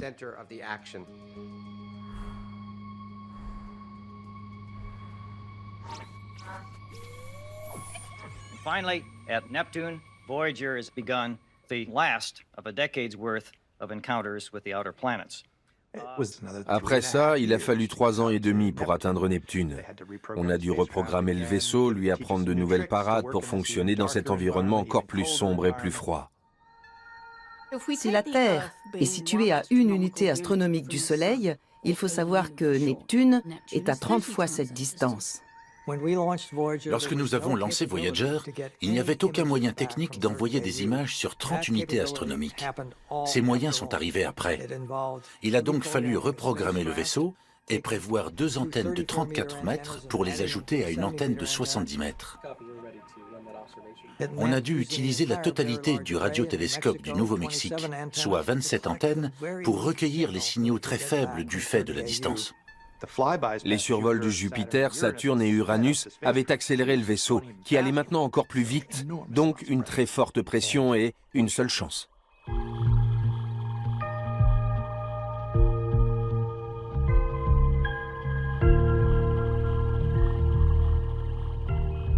Elle était là, au bord de notre système solaire, comme si elle attendait que quelqu'un vienne admirer sa beauté, que des humains passent à proximité et s'émerveillent. Neptune était photogénique dès le départ. J'avais déjà fait des photos de Neptune sur Terre, mais on ne voyait pas grand-chose. Après tout ce que j'avais imaginé, la voir en vrai comme ça, quel flash! C'était une boule bleue brillante qui rappelait un peu la Terre. Ce qui était assez étrange pour la dernière planète que nous allions découvrir.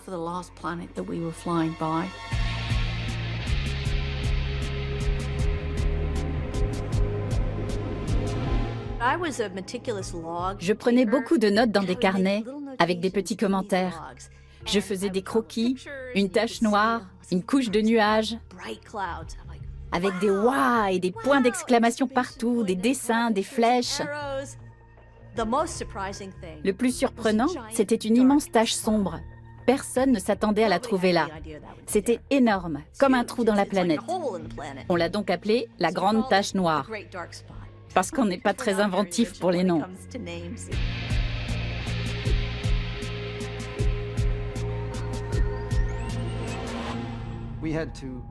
On devait faire une prévision des tempêtes sur Neptune pour les filmer le dernier jour. Et au même moment, sur Terre, il y avait un ouragan au large de la côte est des États-Unis. Et les météorologues essayaient de prévoir quand il arriverait sur les côtes. Ils voulaient des prévisions à 12 heures, mais ils avaient un mal fou parce qu'ils n'arrêtaient pas de changer de position. Alors que nous, on notait tranquillement nos points sur du papier millimétré et on disait, voilà, dans 2 semaines, cette tempête sera ici. Et souvent, c'était le cas.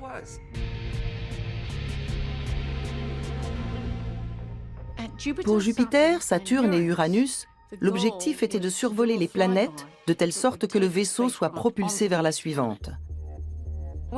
Mais pour Neptune, qui était la dernière, nous avons pu prendre une autre trajectoire, ce qui nous a permis d'avoir une image vraiment spectaculaire des anneaux et une vue arrière sur tout le système. C'était vraiment magnifique. Imaginez un peu capter l'image des anneaux de Neptune, qui ont une réflectivité 2 fois plus faible que la suie, dans une lumière 1000 fois plus faible que sur Terre. On a donc 1/1000 de lumière et on essaie de capter quelque chose qui est 2 fois plus sombre que la suie, sur un fond qui est noir d'encre. More than one ring could be seen even in the raw images, the so-called ring arcs. And it seemed reasonable that this was indeed the lost arc that our imaging team raters were looking for. Now you're going to turn on me, right? À proximité de Neptune, on voulait s'approcher de Triton, qui est un monde en soi, sur une orbite rétrograde autour de Neptune. À l'arrivée de Voyager, Neptune et Triton n'étaient pas alignés. Il y en avait une ici et une en bas. Que faire? Il y avait une solution. C'était de survoler le pôle Nord, très près de Neptune, pour infléchir la trajectoire du vaisseau en direction de Triton. Mais ça voulait dire s'approcher à seulement quelques milliers de kilomètres de la couche nuageuse jusqu'à l'effleurer. Et il fallait trouver le point exact. Notre crainte, c'était de ne pas connaître assez bien l'atmosphère de Neptune. On n'était pas sûr que le vaisseau n'allait pas chuter. Il pouvait aussi y avoir des particules dans les arcs. On risquait de pénétrer dans un nuage d'éclats de matière. Et là, ce serait la fin. La moindre erreur de calcul et au lieu d'effleurer le dessus des nuages, on traverse la couche et le vaisseau prend feu. Une petite erreur dans l'autre sens et on passe trop loin. La trajectoire n'est pas assez descendante et on percute Triton et c'est la fin de la mission. Et on n'a pas le temps de tergiverser, il faut appuyer sur le bouton. Ça aurait été fascinant d'être dans ce vaisseau pendant qu'il passait tout près de ces nuages magnifiques. Et tout d'un coup, alors qu'il survolait le pôle de Neptune, de voir s'élever la grosse lune, Triton.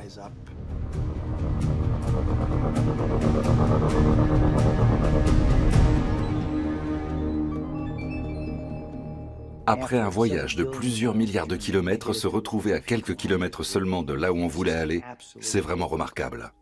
En plein dans le mille. L'hémisphère sud de Triton est entièrement recouvert de glace d'azote. En le survolant, on a pu repérer des traces à la surface de la calotte polaire. On cherchait à assembler un puzzle représentant la surface de Triton. Mais certaines pièces ne s'alignaient pas très bien. C'était le cas de 2 traînées sombres en particulier. Larry se grattait la tête. Je ne comprends pas ce qui se passe. C'est un spécialiste mondial des planètes et des lunes et il ne comprenait pas.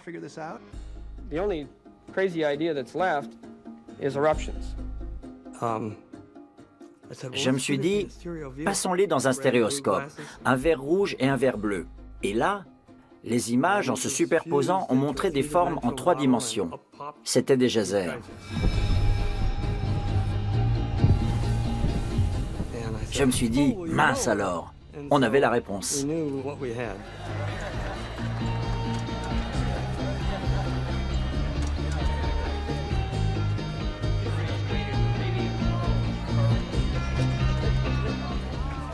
Des panaches, des geysers noirs qui crachaient quelque chose. Des jets immenses, à des kilomètres de la surface. On voyait des éruptions dans un environnement qui aurait dû être glacé, éteint. C'était le dernier endroit où on aurait pu imaginer des éruptions, sur ce satellite si éloigné du Soleil. On est à 37 degrés au-dessous du zéro absolu. Il y a donc des geysers sous influence solaire, alors qu'on est à 30 unités astronomiques du Soleil. Qui l'eût cru?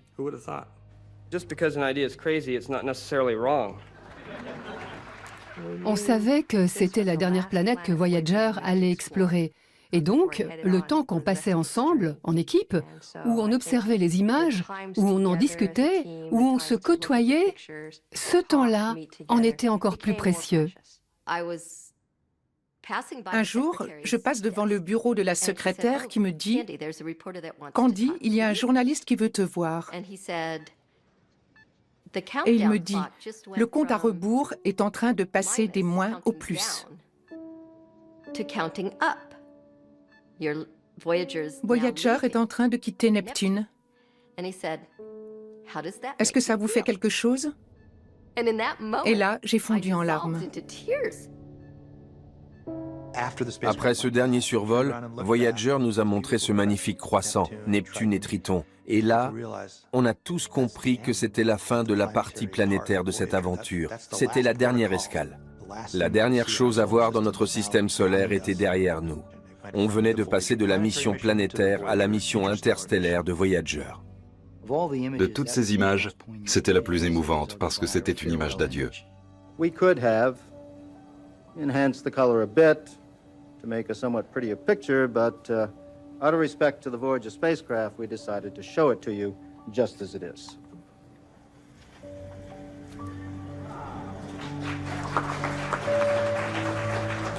So this was Voyager's farewell to us, and it's our farewell to you. The way I looked at it was... Je me suis dit, on a vraiment accompli quelque chose de génial. Une mission plus que réussie. On était un peu triste. On avait mis beaucoup d'énergie dans cette mission.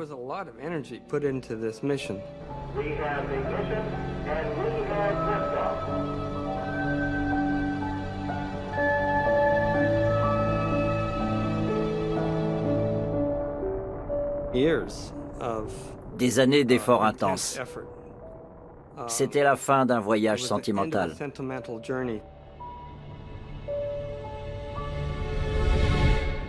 On a réussi. Mission accomplie. C'est important.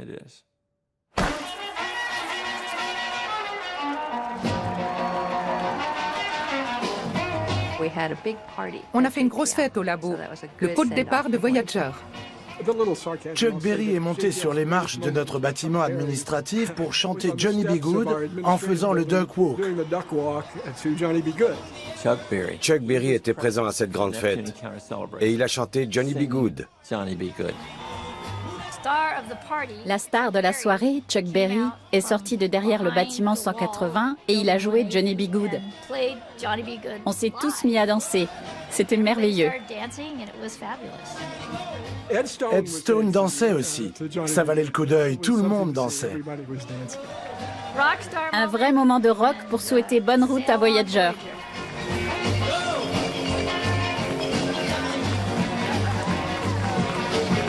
I'm going to go get some sleep, or maybe I'll do a little more dancing. Thank you very much. Luke?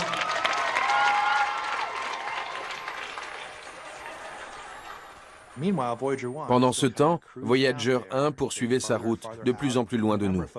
Certaines personnes de l'équipe, dont Carl Sagan, ont eu une idée avant d'éteindre les caméras.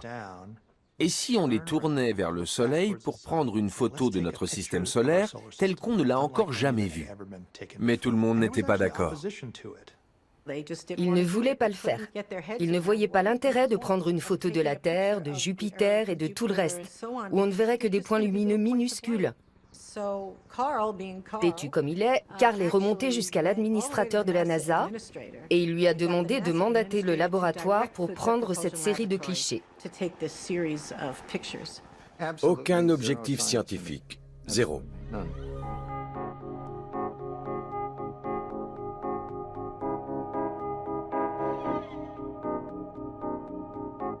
Les gens prennent des photos de notre planète depuis aussi longtemps que le programme spatial existe. Mais personne n'en avait jamais fait une comme ça. C'est le jour de la Saint-Valentin 1990 qu'ils ont fait ce très beau portrait de famille. On a fait le portrait de chacune des planètes et j'étais la première à les regarder. Je connaissais les moindres tâches, les moindres imperfections. Mais après inspection, je me suis dit, mais où est la Terre? Comment a-t-on pu? Il y avait beaucoup de traînées lumineuses sur cette photo et j'ai fini par repérer que la Terre était dans l'un de ces raies de lumière.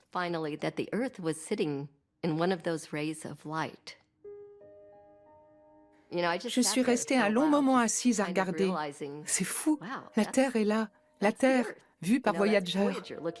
Quand j'ai été remise de mes émotions, j'ai commencé à passer des coups de fil. J'ai appelé Brad. Brad, c'est bon, on l'a. J'ai appelé Carl. J'ai appelé mon père. And so this is a different kind of milestone than the scientific milestones we've had, one that is really symbolic. En tant qu'ingénieur en imagerie scientifique, j'ai commencé par me dire « Dommage, ça n'a pas donné ce qu'on espérait ». J'ai eu le réflexe d'essuyer l'image pour enlever la poussière, parce qu'il y en avait pas mal. L'un des grains de poussière que j'essayais d'enlever, c'était la Terre. Mais ce n'était pas grave, parce que dans le regard de Carl, c'est devenu une allégorie de la condition humaine. And the next slide.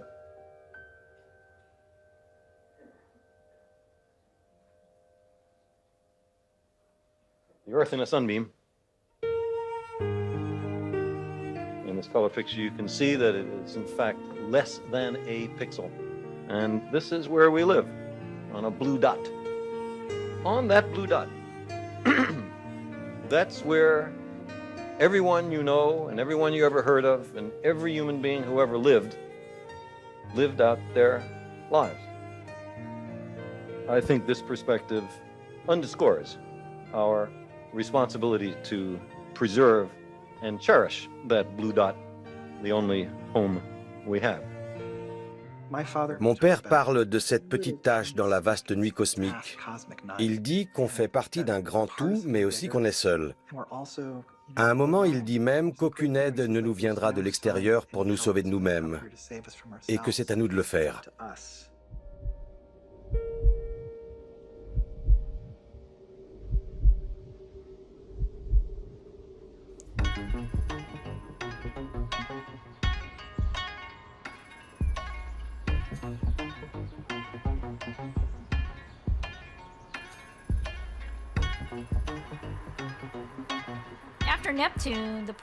Après Neptune, le programme a continué, mais d'une façon très différente. Les sondes n'avaient plus de rendez-vous prévus, elles avançaient tout droit vers l'espace interstellaire, dont personne ne savait vraiment où il commençait.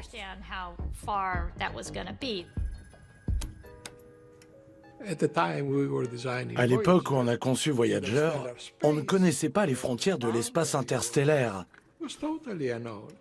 Il fallait alors qu'on s'occupe de cette deuxième mission. Est-ce qu'on va booster le vaisseau pour lui permettre de sortir de notre système solaire et d'aller explorer le reste de la galaxie? Mais on ne savait pas si c'était encore loin. Encore un monde inconnu. Goldstone, Voyager Ace. Voyager Ace, Goldstone. Please turn command modulation on at 1800. Goldstone copies 1800 for command modulation. That is affirmed.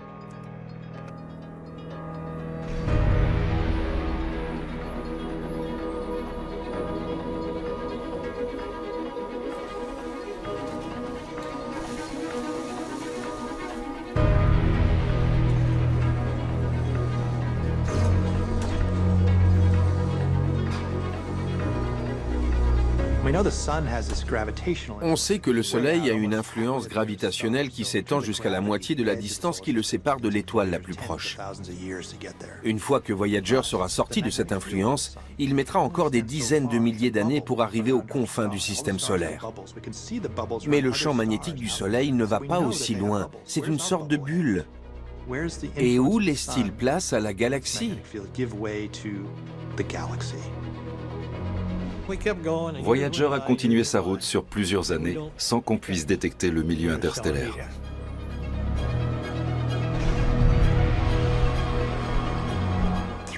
À la fin des années 1990, on n'avait toujours pas trouvé les limites de la bulle. À la fin des années 2000 non plus. Et puis enfin, en 2012, sur Voyager 1, qui est le plus rapide et donc le plus éloigné, on a commencé à voir de drôles de manifestations sur nos écrans. Le champ magnétique du Soleil était en train de changer de direction. Les particules emprisonnées n'étaient plus les mêmes. On voyait de drôles de pics. Puis tout est redevenu normal. Et puis un beau jour, abracadabra, en août 2012, tout a changé. On est sorti de la bulle. Voyager 1 a quitté notre système solaire. C'était le premier objet construit par l'homme à se retrouver dans l'espace interstellaire. Major historic announcement by NASA just a short time ago confirming the Voyager spacecraft. Voyager, as in the thing that launched way back in 1977, exploring the moons, exploring the planets. Well, it has entered interstellar space. NASA says that Voyager 1 has become the first man-made object to reach interstellar space, the cold, dark region between stars. And we've slipped the outermost grasp of our solar system with Voyager 1, the first human-made object to venture into interstellar space. C'est une sacrée réussite. Quand on y pense, c'est historique. Notre premier pas en dehors de notre bulle, cette bulle qui entoure toutes les planètes et la Terre en particulier depuis toujours. Et soudain, ce petit objet construit par nous a quitté la bulle et se retrouve dans l'espace qui sépare les étoiles. J'ai adoré ce moment. C'était comme si l'humanité tout entière était arrivée dans l'espace interstellaire, comme si Voyager avait transporté un peu de nous dans la galaxie. C'est ce petit engin, ce petit vaisseau spatial qui continue sa route. Personne ne sait vraiment comment, mais tout le monde est avec lui.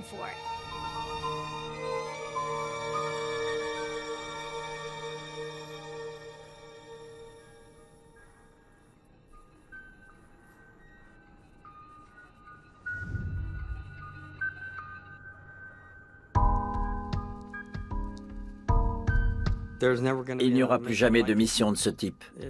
C'était la première et la dernière. Les deux vaisseaux sont rarement loin de mes pensées. Il y a toujours un petit morceau de moi qui se demande où il se trouve ce soir. Chaque fois que j'observe les étoiles, je regarde dans leur direction. Nous appartenons à la génération qui a réussi à envoyer un objet dans l'espace. Un objet qui va non seulement nous survivre, mais survivre à notre étoile. Dans 4 milliards d'années, quand notre Soleil se transformera en une géante rouge, Voyager continuera son bonhomme de chemin au milieu des étoiles, avec les musiques de notre génération. Chuck Berry sera dans les étoiles.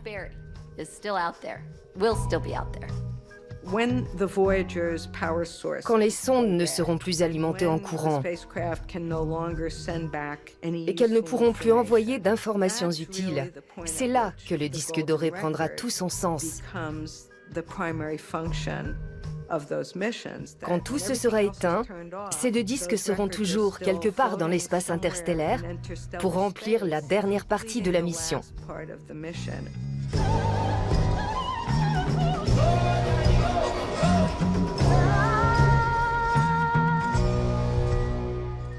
Je pense que le message, c'est le vaisseau lui-même, le vaisseau et sa technologie. Les générateurs à radioisotopes, le système de communication, tous les instruments de mesure, tout ça est porteur d'un message qui dit « les gens qui ont construit tout ça savaient ce qu'ils faisaient ». Est-ce que l'univers ou le système solaire ont changé pour autant? Non. Mais nous, avons-nous changé? Et comment? La fièvre des découvertes. Atteindre l'héliopause, réaliser le grand tour. Notre bébé est un champion. Voyager 1 et Voyager 2 vont être en orbite autour du centre de la Voie lactée avec toutes les étoiles. Tous les 250 millions d'années environ, ils accompliront un tour complet. Il n'y a pas de vent, pas d'eau, pas d'intempéries, pas de planètes qu'elles risquent de percuter, pas de ceinture d'astéroïdes ni de comètes. Et sur des milliers, des millions, des milliards d'années, les vaisseaux devraient rester intacts. Pour l'instant, le Soleil est encore l'étoile la plus brillante dans le ciel de Voyager, mais pas de beaucoup. Puis son intensité va diminuer. Il ne brillera pas plus que les autres étoiles de la galaxie. Et au bout d'un temps infini, une autre étoile s'approchera, plus brillante. Puis, elle aussi s'assombrira. C'est un peu comme si on se trouvait sur un canot de sauvetage dans l'Atlantique la nuit. On verra peut-être un navire passer au loin ou pas. C'est ça l'avenir de Voyager, pour les milliards d'années à venir.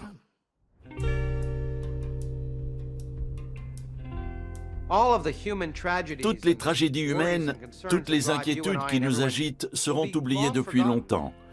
Notre existence en tant qu'espèce, nos grandes victoires, les choses qui nous semblent les plus importantes, tout ça sera oublié. Et l'univers s'en moque.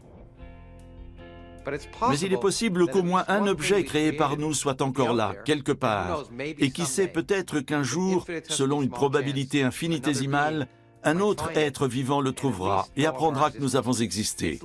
C'est hautement improbable sans être impossible. Et c'est cette chance infime qui nourrit notre espoir.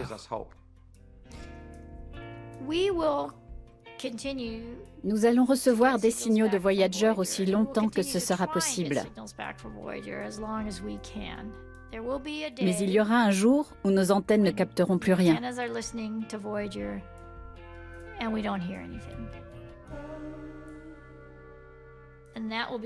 Ce jour-là, nous arrêterons les communications avec Voyager.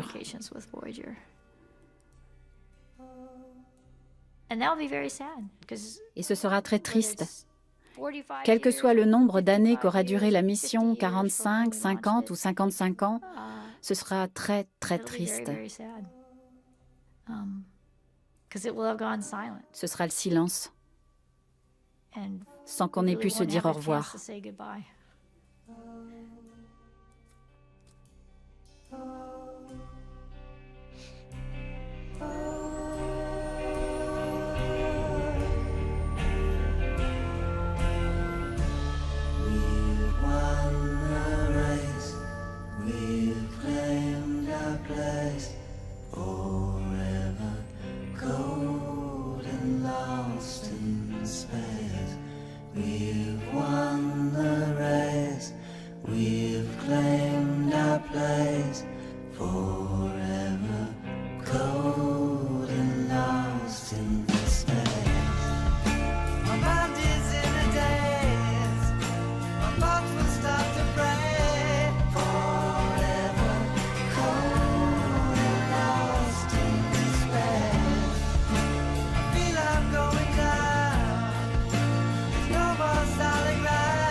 Si un extraterrestre entendait ma voix et que j'étais encore là pour l'apprendre, je serais aux anges.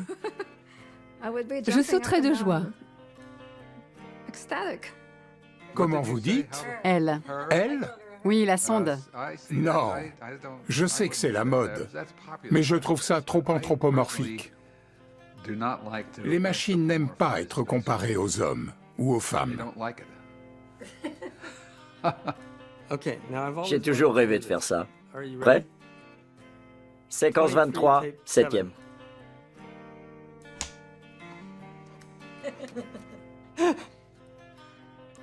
Voyager. J'adore.